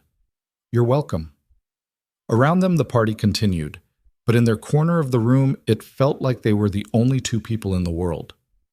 Later that night, after Mia was asleep, Ethan sat on the back porch despite the cold, thinking, processing. He was falling for his boss, his brilliant, complicated, lonely boss who'd taken a chance on him when he'd been too scared to take a chance on himself. It was a terrible idea. Workplace relationships were messy. If it went wrong, he'd lose more than just a relationship. He'd lose the job, the purpose, the future he'd just started building. But when was the last time he'd felt this alive, this seen? Not since Sarah. And even then, it had been different. Sarah had known him when he was young and unformed. Vivian knew him now, broken and rebuilt. And she wanted him anyway. His phone buzzed, a text from Vivian. "Thank you for tonight. The team really needed that win. You gave it to them." Ethan stared at the message, typed. "We gave it to them together." Deleted it, typed. "Just doing my job." Deleted that too. Finally settled on, "Anytime. That's what I'm here for." 3 dots appeared immediately. "Is that all you're here for?" Ethan's breath caught. He should deflect, should keep it professional. Instead, he wrote, "I don't know. Is it?" The dots appeared, disappeared, appeared again. "I hope not." Ethan sat there, phone in hand, heart pounding, staring at those 3 words. Then he typed, "Me too," and hit send before he could second-guess himself. The response came instantly. "We should talk, properly. Away from the office." "When? Saturday? If you're free." "I can be free." "Dinner? Dinner's good. I'll text you a time and place." "Okay." "Ethan?" "Yeah?" "Don't overthink this," he laughed out loud, alone on his porch in the cold. "Too late, I know, but try anyway." He went inside, climbed into bed, lay there staring at the ceiling. Saturday. Dinner with Vivian, not as boss and employee, as something else, something undefined and terrifying and full of possibility. Ethan closed his eyes, and for the second time in as many months, let himself hope. By Wednesday, Ethan had changed his mind about Saturday dinner 7 times. Each time Mia caught him staring into space, she'd ask what he was thinking about, and each time he'd lie and say work. She didn't believe him. 9-year-olds were like that. "You're being weird," she announced over breakfast on Thursday. "I'm always weird." "Weirder than normal. You keep checking your phone." Ethan set the phone down. "I'm just making sure I don't miss any messages." "From who?" "Work. It's 6 in the morning. Nobody from work is texting you at 6 in the morning?" She had him there. "Fine. I have plans Saturday night with Vivian, and I'm nervous about it." Mia's eyes went wide. "Like a date?" "I don't know what it is." "It's a date. It might just be dinner." "Dinner between 2 adults on a Saturday night is a date, Dad. That's literally what dates are." Ethan rubbed his face. "When did you become an expert on dating?" "I read. Also, Grandma talks to me." "Of course she does." "She says you need to get back out there, that Mom would want you to be happy." The mention of Sarah landed heavy between them. They didn't talk about her often. It hurt less that way, but sometimes the silence hurt more. "Your mom would probably think this is a terrible idea," Ethan said quietly. "Dating my boss." "Mom would think you deserve to have a life. She told me that. Before." Ethan's throat tightened. "She did?" "Yeah. She said if anything happened to her, you had to promise not to turn into a sad hermit. She made me promise to remind you." "You were 4. I still remember." Ethan pulled Mia into a hug. She let him, even though she was getting to the age where public displays of affection were becoming embarrassing. "So you should go," Mia said into his shoulder. "To dinner. And you should wear something nice, not your work shirt with the grease stain." "I don't have a shirt with a grease stain. You have 3 shirts with grease stains." She wasn't wrong. Friday at work was torture. Ethan kept running into Vivian in the hallway, at the coffee machine, in meetings. Each time there was this moment of eye contact that lasted half a second too long. Each time, Ethan felt like everyone in the building could see exactly what was happening. Marcus noticed. "You're jumpy today," he said during their afternoon check-in. "Just tired. Tired people don't check their phones every 5 minutes." "I'm expecting an important email." "Sure you are." Marcus leaned back in his chair. "Can I give you some unsolicited advice?" "Can I stop you?" "Nope. Here it is. Whatever you're worried about, it's probably not as bad as you think. And if it is, worrying won't fix it." "That's terrible advice." "It's great advice. You're just not ready to hear it." Ethan left work at 5, went home, stared at his closet for 20 minutes. Everything looked wrong. Too casual or too formal, or too much like something a divorced mechanic would wear to a PTA meeting. He called his mother. "I need help," he said when she answered. "With what?" "I have a date tomorrow, and I don't know what to wear." Silence. Then, "I'm sorry, can you repeat that? I think I misheard. Did you say you have a date?" "Yes." "A real date? With another human person?" "Mom, I'm just clarifying. This is a momentous occasion. Who's the lucky person?" "Vivian Brooks." More silence. Longer this time. "Your boss," his mother said finally. "Yeah, the CEO." "That's the one?" "Ethan? I know." "Do you? Because that's complicated." "I'm aware." His mother sighed. "Okay, tell me about her." So he did.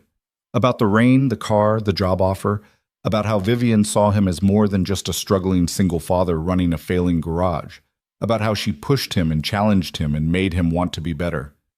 "You're falling for her," his mother said when he finished. "I might be." "Does she know?" "I think so, maybe. I don't know." "And tomorrow's dinner is to figure it out?" "Something like that." "Then wear the blue button-down, the one Sarah bought you for your 30th birthday. It brings out your eyes." Ethan looked at the closet. He'd forgotten about that shirt. It was still in the dry cleaning bag, never worn after Sarah died because wearing it felt like moving on and moving on felt like betrayal. "I can't wear that," he said. "Why not?" "Because it was hers." "Exactly. She picked it out because she loved you and wanted you to look good. Wearing it isn't betraying her. It's honoring her. She'd want you to wear it. Ethan pulled the shirt from the closet. Navy blue, simple, still perfect. Okay, he said quietly. Okay. Now breathe. Go on this date. Be yourself. If it works out, wonderful. If it doesn't, you tried. Either way, you're moving forward. I'm scared, Mom. I know, sweetheart. That means it matters. They talked for another few minutes, then hung up. Ethan laid the shirt on his bed, stared at it until Mia called him for dinner. Saturday morning arrived cold and bright. Ethan worked at the garage until noon, came home, showered, changed 3 times, and finally settled on the blue shirt with dark jeans and the one pair of shoes he owned that wasn't steel-toed boots. Mia inspected him critically. You look nice, she declared. Yeah? Very handsome, like a normal person. I'm always a normal person. You're always a dad. Tonight you look like someone who has a life outside of fixing cars and making me do homework. Brutal, but fair. His mother arrived at 5 to watch Mia. She gave Ethan the same critical inspection. Perfect, she said. Now go. Have fun. Don't overthink it. Everyone keeps telling me not to overthink. Because you're an overthinker. It's genetic. Your father was the same way. Ethan kissed Mia goodbye, hugged his mother, and drove downtown to the restaurant Vivian had chosen. It was upscale without being pretentious, the kind of place with real tablecloths and wine lists, but also burgers on the menu. He arrived 10 minutes early, sat in his truck debating whether to go in or wait in the parking lot like a nervous teenager. His phone buzzed. I can see you from the window. Come inside before you talk yourself out of this. Ethan looked up. There was Vivian standing at the restaurant's front window waving. He laughed despite his nerves. Got out of the truck. Walked inside. Vivian met him at the host stand. She'd dressed down from her usual CEO armor. Dark jeans, a soft gray sweater, minimal makeup. She looked younger, more real. You came, she said. You doubted? A little. So did I. She smiled. Honest. I like it. The host led them to a table in the back. Quiet. Private. The kind of spot you requested when you didn't want the whole restaurant watching your conversation. They ordered drinks, wine for her, beer for him, sat in awkward silence for exactly 10 seconds before both speaking at once. So, I wanted... They stopped, laughed. You first, Ethan said. Vivian took a breath. I wanted to say that this doesn't have to be weird. We can just have dinner as friends, if that's all you want. Is that what you want? I asked you first. Ethan met her eyes. No, that's not what I want. Vivian's shoulders relaxed. Good. Me neither. The tension broke. Suddenly, it was easier. They ordered food, talked about everything except work. Vivian told him about growing up in Philadelphia, about her father who'd been a pilot and taught her to love aviation before he died when she was 16, about how she'd put herself through college working 3 jobs, how she'd started Brooks Aviation in a literal garage with borrowed money and pure stubbornness. I was so broke that first year, she said. I lived on ramen and coffee, showered at the gym, wore the same 3 outfits in rotation because I couldn't afford more. Hard to imagine now. That's the point. I wanted to build something that proved I could, that proved everyone who doubted me was wrong. Did it work? Professionally? Yes. Personally? She swirled her wine. I'm 30 years old, running a company with 300 employees, and I can't remember the last time I had dinner with someone who wasn't a client or a colleague. Until tonight. Until tonight. Ethan told her about Sarah, about the diagnosis, the fight, the end, about the year after when he'd barely held it together, when Mia was 5 and asking why Mommy wasn't coming home, and he had to explain death to a kindergartner. I didn't handle it well, he admitted. I just shut down. Went through the motions. It took Mia's teacher pulling me aside and saying I needed help before I finally saw a therapist. Did it help? The therapy? Yeah, it took a while, but yeah. She helped me understand that surviving wasn't the same as living, that I was allowed to be sad, but I couldn't stay there forever. Is that when you bought the garage? About a year later. I needed something to do with my hands, something concrete where I could see the results. Fixed car equals problem solved. Simple. Except it wasn't simple. No. Running a business never is. But it felt safer than going back to engineering. Less pressure. Lower stakes. Vivian reached across the table, covered his hand with hers. I'm glad you came back. To engineering. To this. Ethan turned his hand over, laced his fingers with hers. Me too. They sat like that while the server cleared their plates and brought dessert. Two people who'd found each other by accident, holding on because letting go felt impossible. Can I ask you something? Vivian said. Anything. Are you worried about the work situation? The fact that I'm your boss? Terrified. Me too. If this goes wrong, it could get messy, I know. We'd have to report it to HR. There are policies, disclosures. It would be complicated. Is that a deal breaker? Vivian squeezed his hand. I've built my entire career on taking calculated risks. This feels like the most important one. That's not an answer. The answer is no.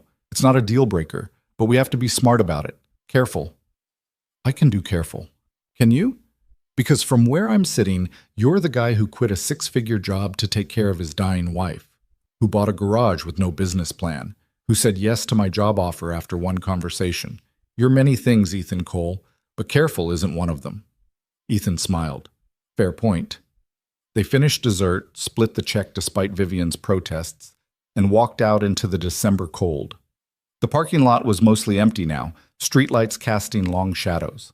I had a good time, Vivian said. Same. We should do this again. When? Soon, but carefully. We need to figure out how to navigate this without it blowing up in our faces. Any ideas? A few. First, we tell HR on Monday. Get ahead of it. Make sure everything's documented and above board. Okay? Second, we keep it quiet at work. No one needs to know until we're sure this is something real. And if it is real? Vivian stepped closer. Then we deal with it together. She kissed him. Not on the cheek this time. A real kiss. Soft and tentative and full of possibility. Ethan kissed her back. His hands found her waist, hers curled into his shirt, and for a moment the parking lot and the cold and the complications all fell away. When they broke apart, Vivian was smiling. That was, yeah, Ethan agreed. We're really doing this. Looks like it, she laughed, bright and genuine. I'm either very brave or very stupid. Can it be both? With you? Probably. They stood there, reluctant to let the night end until the cold finally drove them to their cars.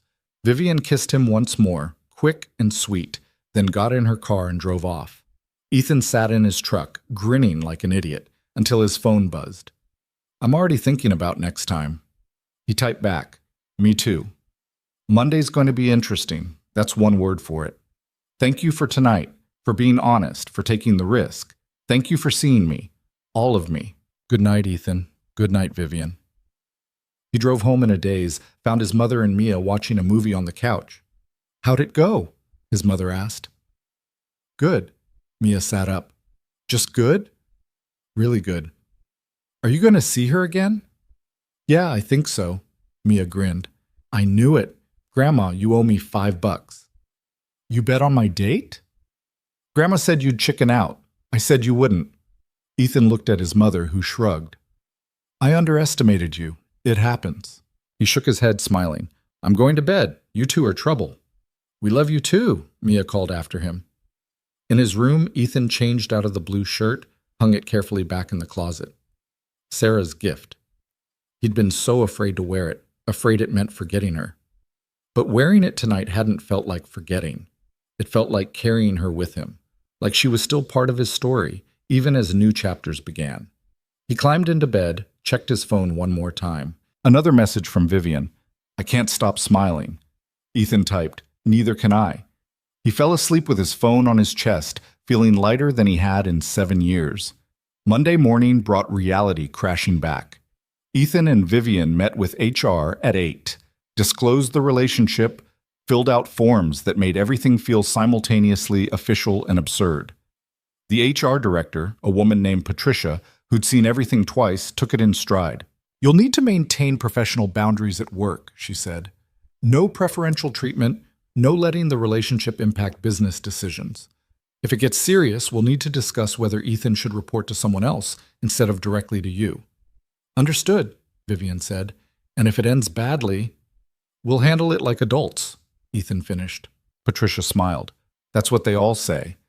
But okay, you're disclosed. Keep it professional, keep me posted, and for the love of everything, don't make out in the break room. That's specific, Ethan said. You'd be surprised how often I have to say it. They left HR and went straight into a team meeting like nothing had changed. And on the surface, nothing had. Ethan presented the latest propulsion data. Marcus argued about simulation parameters. Jennifer proposed a new material composite that made everyone's eyes glaze over. Normal, professional. But when the meeting ended and everyone filed out, Vivian caught Ethan's eye. Just for a second. A look that said everything without words. The week passed in a strange duality. At work, they were boss and employee.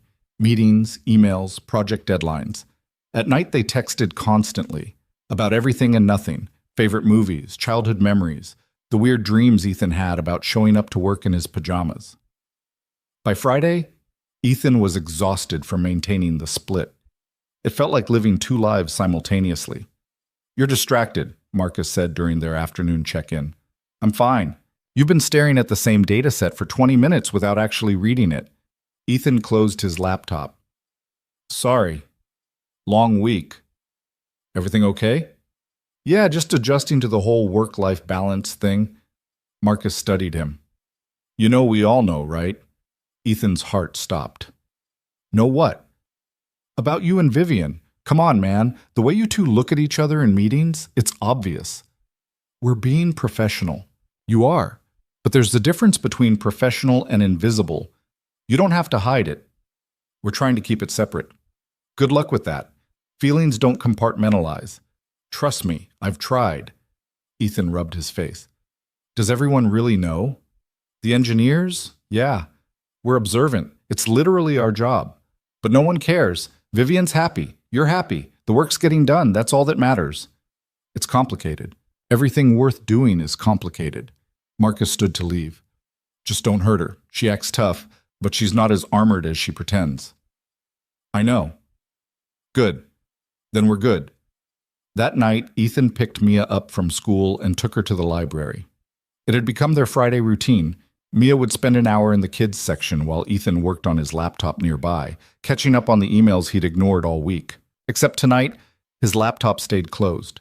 He was too busy thinking about what Marcus had said, about how the team knew, about whether trying to keep his relationship with Vivian separate from work was even possible. Dad, you're doing the staring thing again. Ethan looked up. Mia had appeared beside him with a stack of books taller than her head. Just thinking. About Vivian?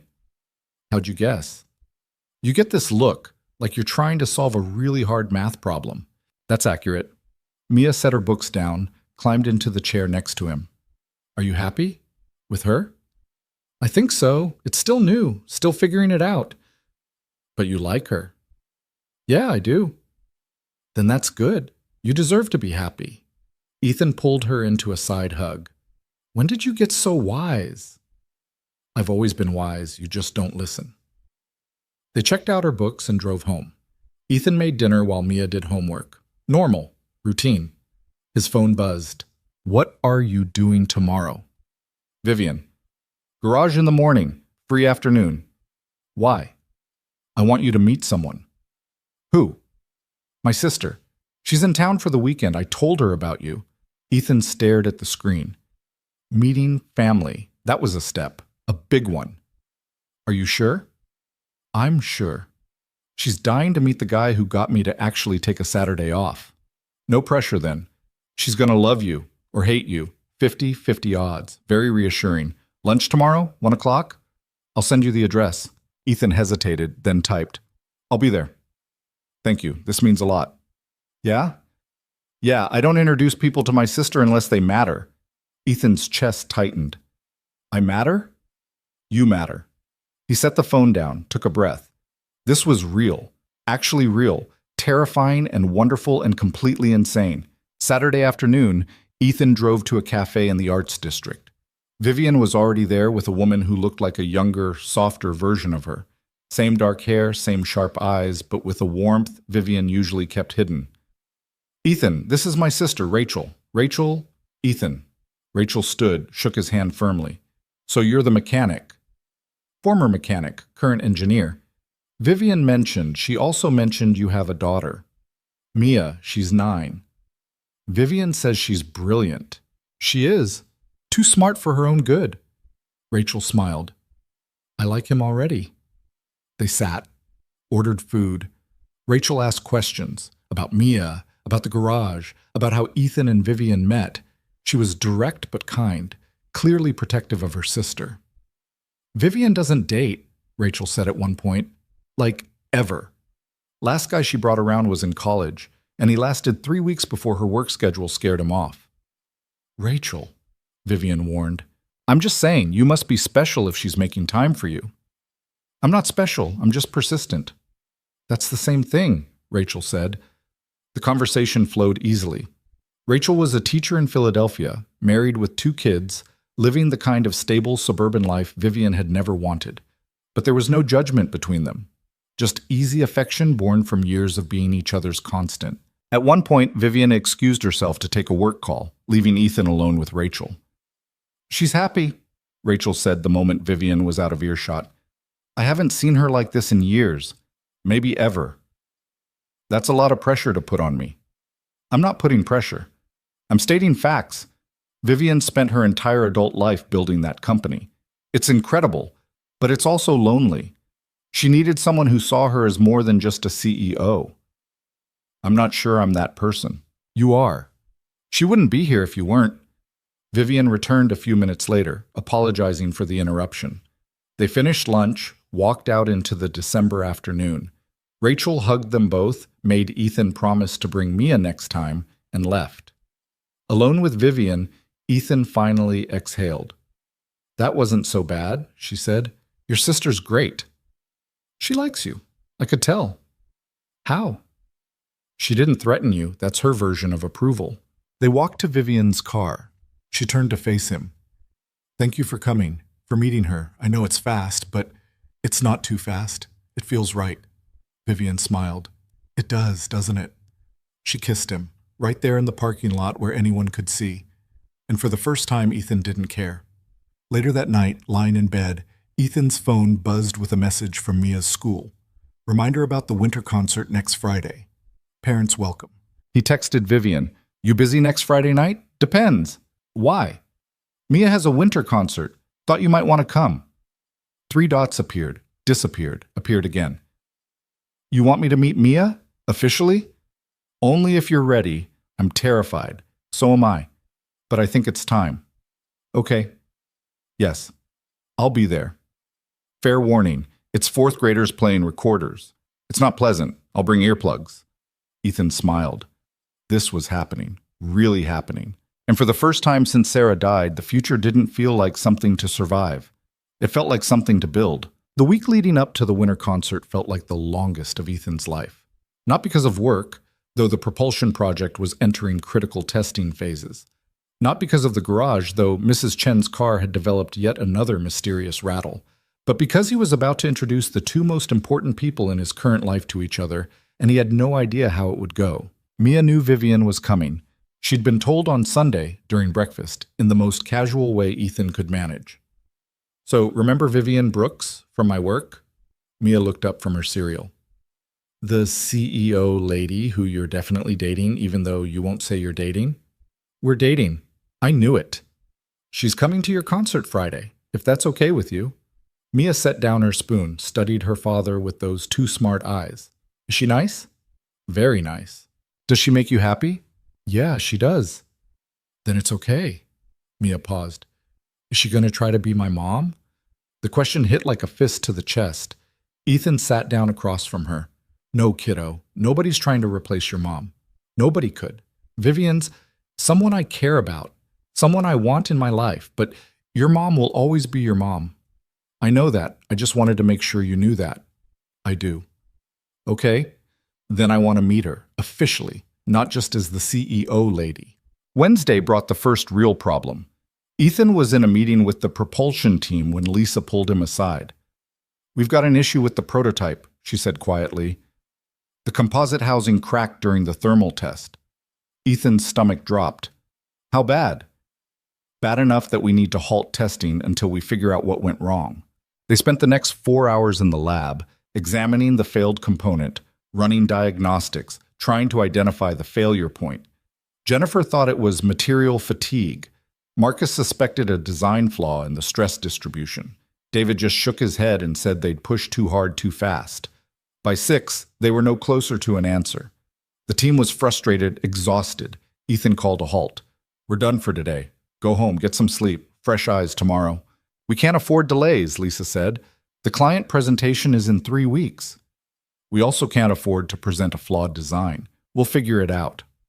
After everyone left, Ethan stayed in the lab, pulled up the simulation data, cross-referenced it with the test results, looked for the discrepancy.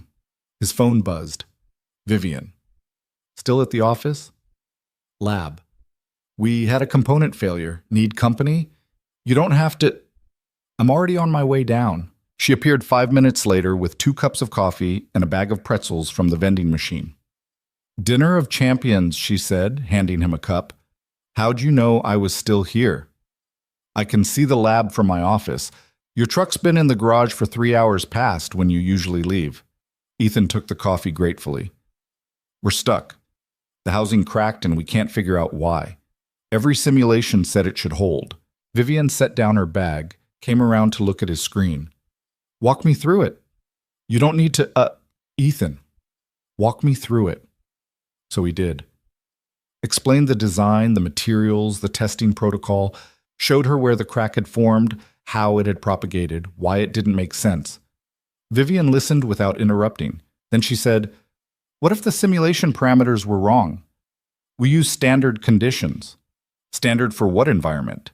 Ethan stopped, looked at the data again. "We modeled it for sea-level operations," he said slowly.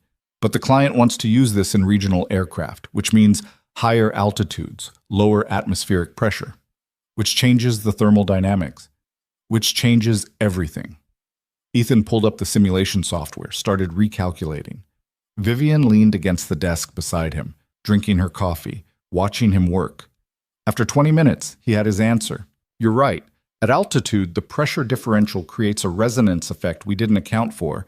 The housing fails because it's vibrating at a frequency the material can't handle. Can you fix it?" "We'd need to redesign the mounting system, add dampeners, maybe switch to a different composite matrix." "How long?" "A week. Maybe 2. Vivian nodded. "Do it. I'll push the client presentation back." "You sure?" "I'm sure. I'd rather present something that works than something that looks good on paper." She finished her coffee. "Come on. You've been staring at screens for 12 hours. Your brain needs a break." "I should keep working." "You should go home to your daughter. This will still be here tomorrow." Ethan saved his files, shut down the computer. They walked to the parking garage together.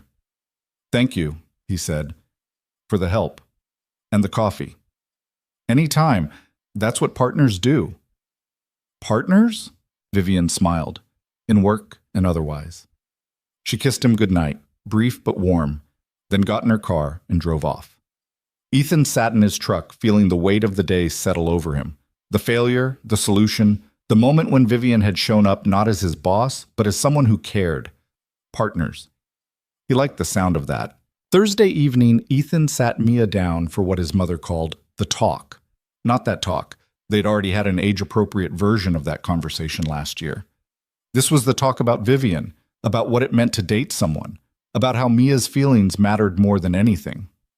"I need you to be honest with me," Ethan said. "If you're not comfortable with Vivian being around, if it's too much too fast, you tell me, okay?" Mia was quiet for a moment. Then she said, "Can I ask you something?" "Always." "Do you love her?" The question caught Ethan off guard. Did he? It had been 2 months, not even. Was that enough time to know?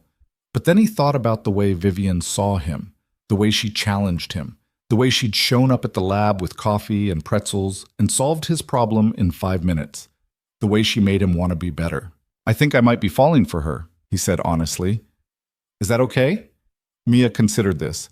"Did you love Mom?" "Very much." "Do you still?" "Always. But people can love more than one person in a lifetime. It doesn't make the first love less real."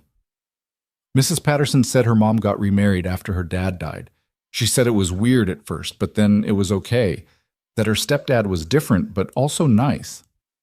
"How do you feel about that?" "I think it's good. That people don't have to be alone forever just because someone died. She looked up at him. I don't want you to be alone forever, Dad. Ethan pulled her into a hug. You're pretty smart, you know that? I keep telling you, you never listen. Friday arrived with cold rain and gray skies. Ethan spent the morning at the garage with Tommy, finishing up the week's work.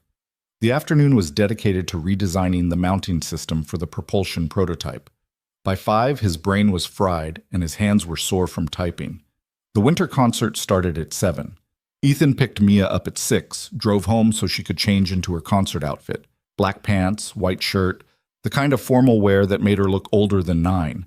Nervous? He asked. A little. We've been practicing for weeks, but Sophie keeps messing up her part. You'll be great.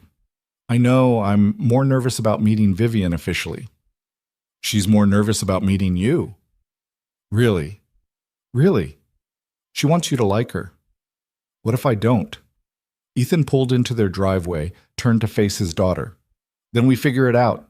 But give her a chance, okay? She's trying. Okay. They arrived at the school at 6:45. The auditorium was already filling with parents, grandparents, siblings. Mia disappeared backstage with her class. Ethan found seats in the middle section, saved one next to him. Vivian arrived at 6:58. She'd come straight from work, still in professional attire, but with her hair down and a nervous energy Ethan had never seen before. Sorry I'm late, meeting ran over. You're fine, it hasn't started yet.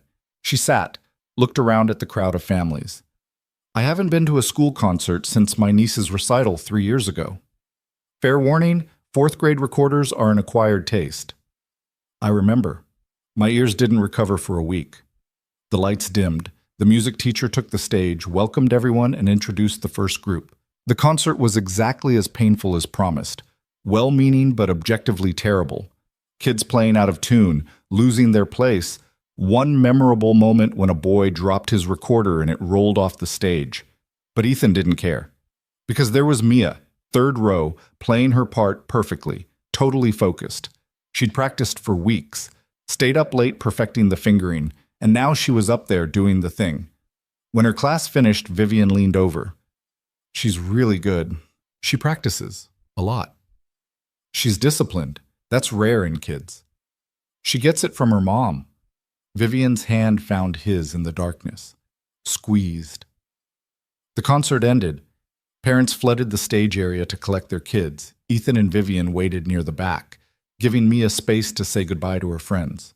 When she finally appeared, she walked straight up to them, looked at Vivian, and said, Hi, I'm Mia. Vivian crouched down to eye level. Hi, Mia, I'm Vivian. You were amazing up there. Thanks. I messed up a little in the second song, but I don't think anyone noticed. I didn't notice. All I saw was a very talented girl who worked really hard. Mia glanced at Ethan, then back at Vivian. My dad says you're nice. I try to be. Your dad says you're brilliant. I am. It's not bragging if it's true. Vivian laughed. I like your confidence. I like your shoes. They're cool. Thanks. They're also incredibly uncomfortable. Then why do you wear them? That's an excellent question. I'm starting to wonder that myself. Ethan watched them talk, feeling something loosen in his chest. This could work. Actually work. They walked to the parking lot together, Mia chattering about the concert, about her friend Sophie, who'd indeed messed up her part, about the upcoming winter break. At the cars, Vivian said goodbye. It was really nice to meet you officially, Mia. You too. Are you coming over for dinner sometime?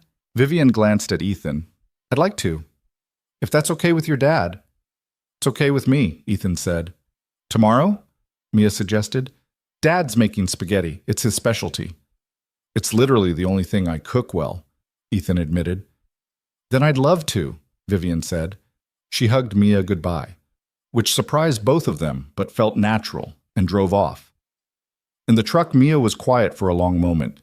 Then she said, I like her. Yeah? Yeah, she's smart. And she doesn't talk to me like I'm a baby. She respects you. Most adults don't. They're like, oh, you're so cute. And I'm like, I'm also a person with thoughts. Ethan smiled. Vivian gets that. Is she going to be around a lot? I hope so, if that's okay. It's okay. Just don't forget about me when you're with her. Ethan pulled the truck over, right there on the side of the road, turned to face his daughter. Mia, listen to me. You are the most important person in my life. Always. No matter what happens with Vivian or anyone else. You come first. Got it? Got it. And if that ever changes, if I ever make you feel like you're not the priority, you tell me. Promise? Promise. They drove home. Ethan made hot chocolate, the fancy kind with real cocoa and marshmallows. They sat on the couch, Mia tucked under his arm, and watched a movie neither of them paid attention to. Dad? Yeah? I'm glad you're happy. You smile more now. Do I? Yeah, it's nice. Saturday dinner was chaos in the best way. Ethan cooked while Mia set the table and peppered him with questions about what to talk about with Vivian. Vivian arrived at 6 with flowers and a bottle of wine and visible nerves. I didn't know if I should bring something for Mia, she admitted. Is that weird? I don't know the protocol for meeting your boyfriend's daughter. Boyfriend, Ethan said. Is that not the right word? No, it is. Just the first time you've said it out loud. Should I not have?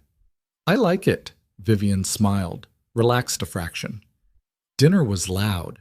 Mia asked Vivian 1,000 questions about running a company, about what it was like being the boss, about whether she ever got scared. Vivian answered honestly, admitted to the fear, the mistakes, the times she'd almost given up. But you didn't give up, Mia said. No, because giving up felt worse than failing. That's what my dad says. Your dad's smart. He is, except about doing laundry. He always mixes the colors and whites. Hey, Ethan protested. That was one time. 3 times, Mia corrected. After dinner, they played a board game Mia picked out. Something involving strategy and dice and way too many rules. Vivian was competitive in a way that made Mia respect her even more. You're really good at this, Mia said when Vivian won the second round. I like games that make me think. Me too. Most people let kids win. It's annoying. I'll never let you win. You'll have to earn it. Good. At 8:30, Mia went to bed, hugged Vivian goodnight without being prompted, left Ethan and Vivian alone in the living room. She's incredible, Vivian said. Truly. She liked you. That's not easy to earn. I was terrified the entire time. You hit it well. Vivian leaned against him on the couch. This is good. Really good. Yeah, it is. They sat in comfortable silence. Outside, the rain had started again. Soft. Steady. I need to tell you something, Vivian said. Ethan's stomach tightened. Okay. The board is talking about expanding, opening a second facility. They want me to consider relocating to oversee it. Where? Seattle or Denver. They haven't decided. That's big. I told them no. Ethan sat up. What? I told them I'm staying here, that we can manage the expansion remotely, that I'm not interested in moving. Vivian, that's your career. This is my life. There's a difference. She turned to face him. I spent 10 years building that company at the expense of everything else, and I was fine with that. But now I have something I don't want to lose. Someone. 2 someones, actually. You're sure? I'm sure. Brooks Aviation will be fine. I'll hire a great team for the new facility, but I'm not leaving. Not when I just found something real. Ethan kissed her, slow and deep and full of gratitude. I love you, he said. The words came out before he could stop them, before he could think about whether it was too soon or too fast or too much. Vivian pulled back, looked at him. Say that again. I love you. I love you too.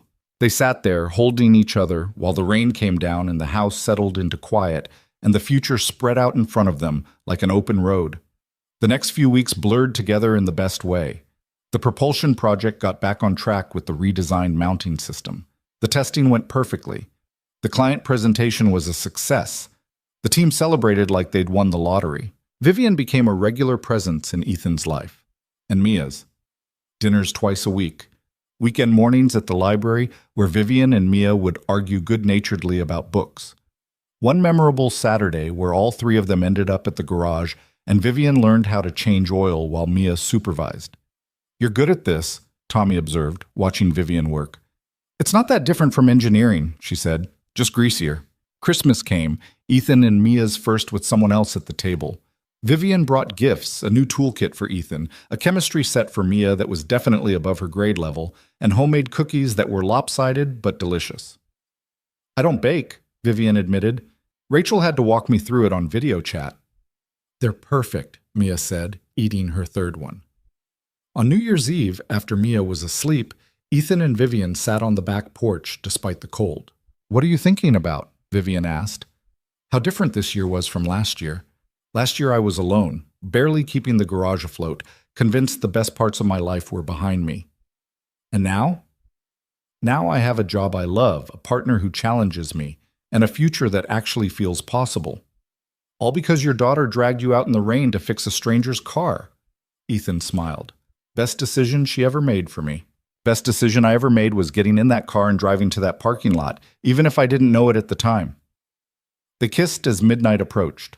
Fireworks started in the distance, the new year arriving with noise and light. January brought Ethan's 33rd birthday. He didn't make a big deal about it, never had. But Mia and Vivian conspired behind his back. He came home from work to find his house full of people. Marcus and Jennifer from work. Tommy from the garage. Mrs. Chen with her dumplings. His mother. Mia's friends from school. Surprise! Mia yelled when he walked in. Ethan stood there, overwhelmed. What is this? It's your birthday party, Vivian said, appearing beside him. Everyone wanted to celebrate you. I know, but we wanted to anyway. The party was loud and chaotic and perfect. People laughing, eating, telling stories. Marcus cornered Ethan at one point. You know this is Vivian's doing, right? She spent 2 weeks planning this. She hates parties. She does. But she loves you. So here we are. Later, after most people had left, Vivian pulled Ethan aside. I have something for you. You already threw me a party. This is different. She handed him an envelope. Inside was a single key. What's this? A key to my place. I know we're taking things slow and I'm not asking you to move in or anything, but I want you to have it so you can come and go, so you know you're always welcome. Ethan turned the key over in his hand. Such a small thing. Such a huge gesture. I have something for you too, he said. Yeah? He pulled a key from his pocket, his house key. Had been carrying it for a week, waiting for the right moment. For the same reasons, he said. Vivian laughed, started crying, kissed him while their friends pretended not to watch. We're really doing this, Shum, she said. We really are. I'm terrified. Me too, but I'm more terrified of not trying. Mia appeared between them. Are you guys being mushy again? Completely, Ethan admitted. Gross, but also kind of nice. She looked between them. Are we a family now? Ethan glanced at Vivian. She nodded. Yeah, kiddo, I think we are. Cool. Can we have cake now? They had cake. Chocolate with vanilla frosting. Ethan's favorite since he was a kid.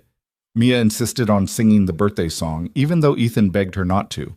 Vivian joined in, off-key but enthusiastic. That night, after everyone had gone home and Mia was asleep, Ethan and Vivian sat in the quiet living room. Thank you, Ethan said, for all of this. For seeing me. For not giving up when I was too scared to say yes. Thank you for saying yes. For taking the risk. For letting me into your life. Our life, Ethan corrected. It's ours now.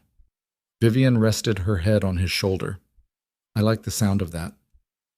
Outside, the January wind rattled the windows. Inside, warmth and light, and the sound of two people breathing in sync. The months that followed weren't perfect. Ethan and Vivian argued about work boundaries, about scheduling, about whose turn it was to pick up Mia from school. They navigated the complicated dynamics of blending lives that had been separate for so long. But they figured it out, together. Vivian learned to let go of work at 6, to be present for dinner, to ask Mia about her day and actually listen to the answer. Ethan learned to accept help, to share the load, to trust that Vivian wasn't going anywhere. Mia thrived with both of them. Her grades stayed perfect. Her science projects got more ambitious. She started calling Vivian by her first name without the formal distance. Just Vivian, said the same way she'd say a friend's name. By spring, they'd found their rhythm. Weekday mornings at Ethan's place. Some weekends at Vivian's apartment downtown. Dinners that rotated between Ethan's spaghetti, Vivian's attempts at cooking that usually ended in takeout, and Mia's insistence that cereal counted as a meal. The propulsion project launched successfully. The client ordered 50 units. Brooks Aviation stock jumped 12%. Vivian gave the entire team bonuses and a week off. Ethan used his week to finally take Mia and Vivian on the vacation they'd been planning. Nothing fancy, just a cabin upstate, hiking trails and a lake, and no cell service. On the last night, sitting by a campfire while Mia roasted marshmallows, Vivian leaned against Ethan. "I keep waiting for the other shoe to drop," she admitted quietly. "What do you mean?" "This? Us? It feels too good. I keep thinking something has to go wrong." "Maybe nothing will." "You really believe that?" "I believe we're both smart enough to work through whatever comes." "That's enough." Vivian was quiet for a moment. Then she said, "I want this to last." "So do I." "Like really last. Long term. Forever kind of lasting." Ethan's heart stuttered. "Are you?" "I'm not proposing. Not yet. Just stating intentions." "Good. Because I'd want to be the one to propose." "Oh, really?" "Really. When the time's right." "And when will that be?" Ethan looked at Mia, laughing as her marshmallow caught fire. Looked at Vivian, her face lit by flames, eyes full of hope and fear in equal measure. "When we're both ready," he said. "No rush." "No rush," Vivian agreed, but they both knew. It was just a matter of time. 6 months later, on a random Tuesday in October, Ethan took Mia to the jewelry store. "You're really doing this?" she asked, looking at rings. "I really am. What do you think?" "I think she'll say yes." "How do you know?" "Because she looks at you the way you look at her, like you can't believe you got this lucky." Ethan bought the ring. Simple, elegant, the kind of thing Vivian would actually wear. He planned to wait, to find the perfect moment. But that Saturday, working at the garage with Vivian helping and Mia organizing the tool bench, it hit him that this was the perfect moment. All three of them covered in grease, arguing about the correct way to organize socket wrenches, completely at ease. "Vivian," he said. She looked up from the engine she was examining. "Yeah?" Ethan wiped his hands on a rag, pulled the ring box from his pocket. Vivian's eyes went wide. "Ethan! I know it's not romantic. I know I should have planned something nice, but this is us, the garage, the grease, the work we both love, and I can't think of anywhere I'd rather do this." He dropped to one knee on the oil-stained concrete floor. "Vivian Brooks, you saw me when I couldn't see myself. You pushed me when I was too scared to move. You made me believe in possibilities I'd given up on. And you loved my daughter like she was your own. Will you marry me?" Vivian was crying, laughing, nodding. "Yes. Yes, of course, yes." Ethan stood, slipped the ring on her finger, kissed her while Mia cheered in the background. "This is the best day ever," Mia declared. "Second best," Vivian said. "The best was the day I met you both." They stood there in the garage on Meridian Street, three people who'd found each other by accident and built something real from broken pieces and second chances. Outside, rain started to fall. Soft at first, then harder. The same kind of rain that had brought them together over a year ago. Ethan pulled both Vivian and Mia close, listened to the water hammer the roof, and thought about how far they'd come. From that parking lot to this moment, from survival to something that felt like actually living. "What are you thinking?" Vivian asked. "That I'm the luckiest man alive." "Sappy," Mia said. "True," Vivian corrected. They closed up the garage together, drove home through the rain, made dinner, spaghetti, because some traditions were worth keeping, sat around the table planning a future that no longer felt scary. And when Mia went to bed and Ethan and Vivian were alone, she held up her hand watching the ring catch the light. "I can't believe you proposed in a garage. Would you have wanted it any other way?" "No, it was perfect, perfectly us." "No regrets?" "None." "You?" "Not a single one." They sat together in the quiet house, listening to the rain, holding each other, knowing that tomorrow would bring new challenges and complications and moments where they'd have to figure things out as they went. But they'd do it together. That was the whole point. Sometimes the best things in life came from taking risks, from saying yes when every logical part of your brain screamed no, from trusting that broken could become whole again, that lonely could become full, that endings could turn into beginnings if you were just brave enough to try. Ethan had been brave. So had Vivian. And Mia had been brave enough for both of them when they couldn't be. And now they had this. A life built from rain and broken cars and second chances, imperfect and messy and absolutely worth every terrifying step. Outside, the storm continued. Inside, there was warmth and light and love. And that was enough, more than enough. It was everything.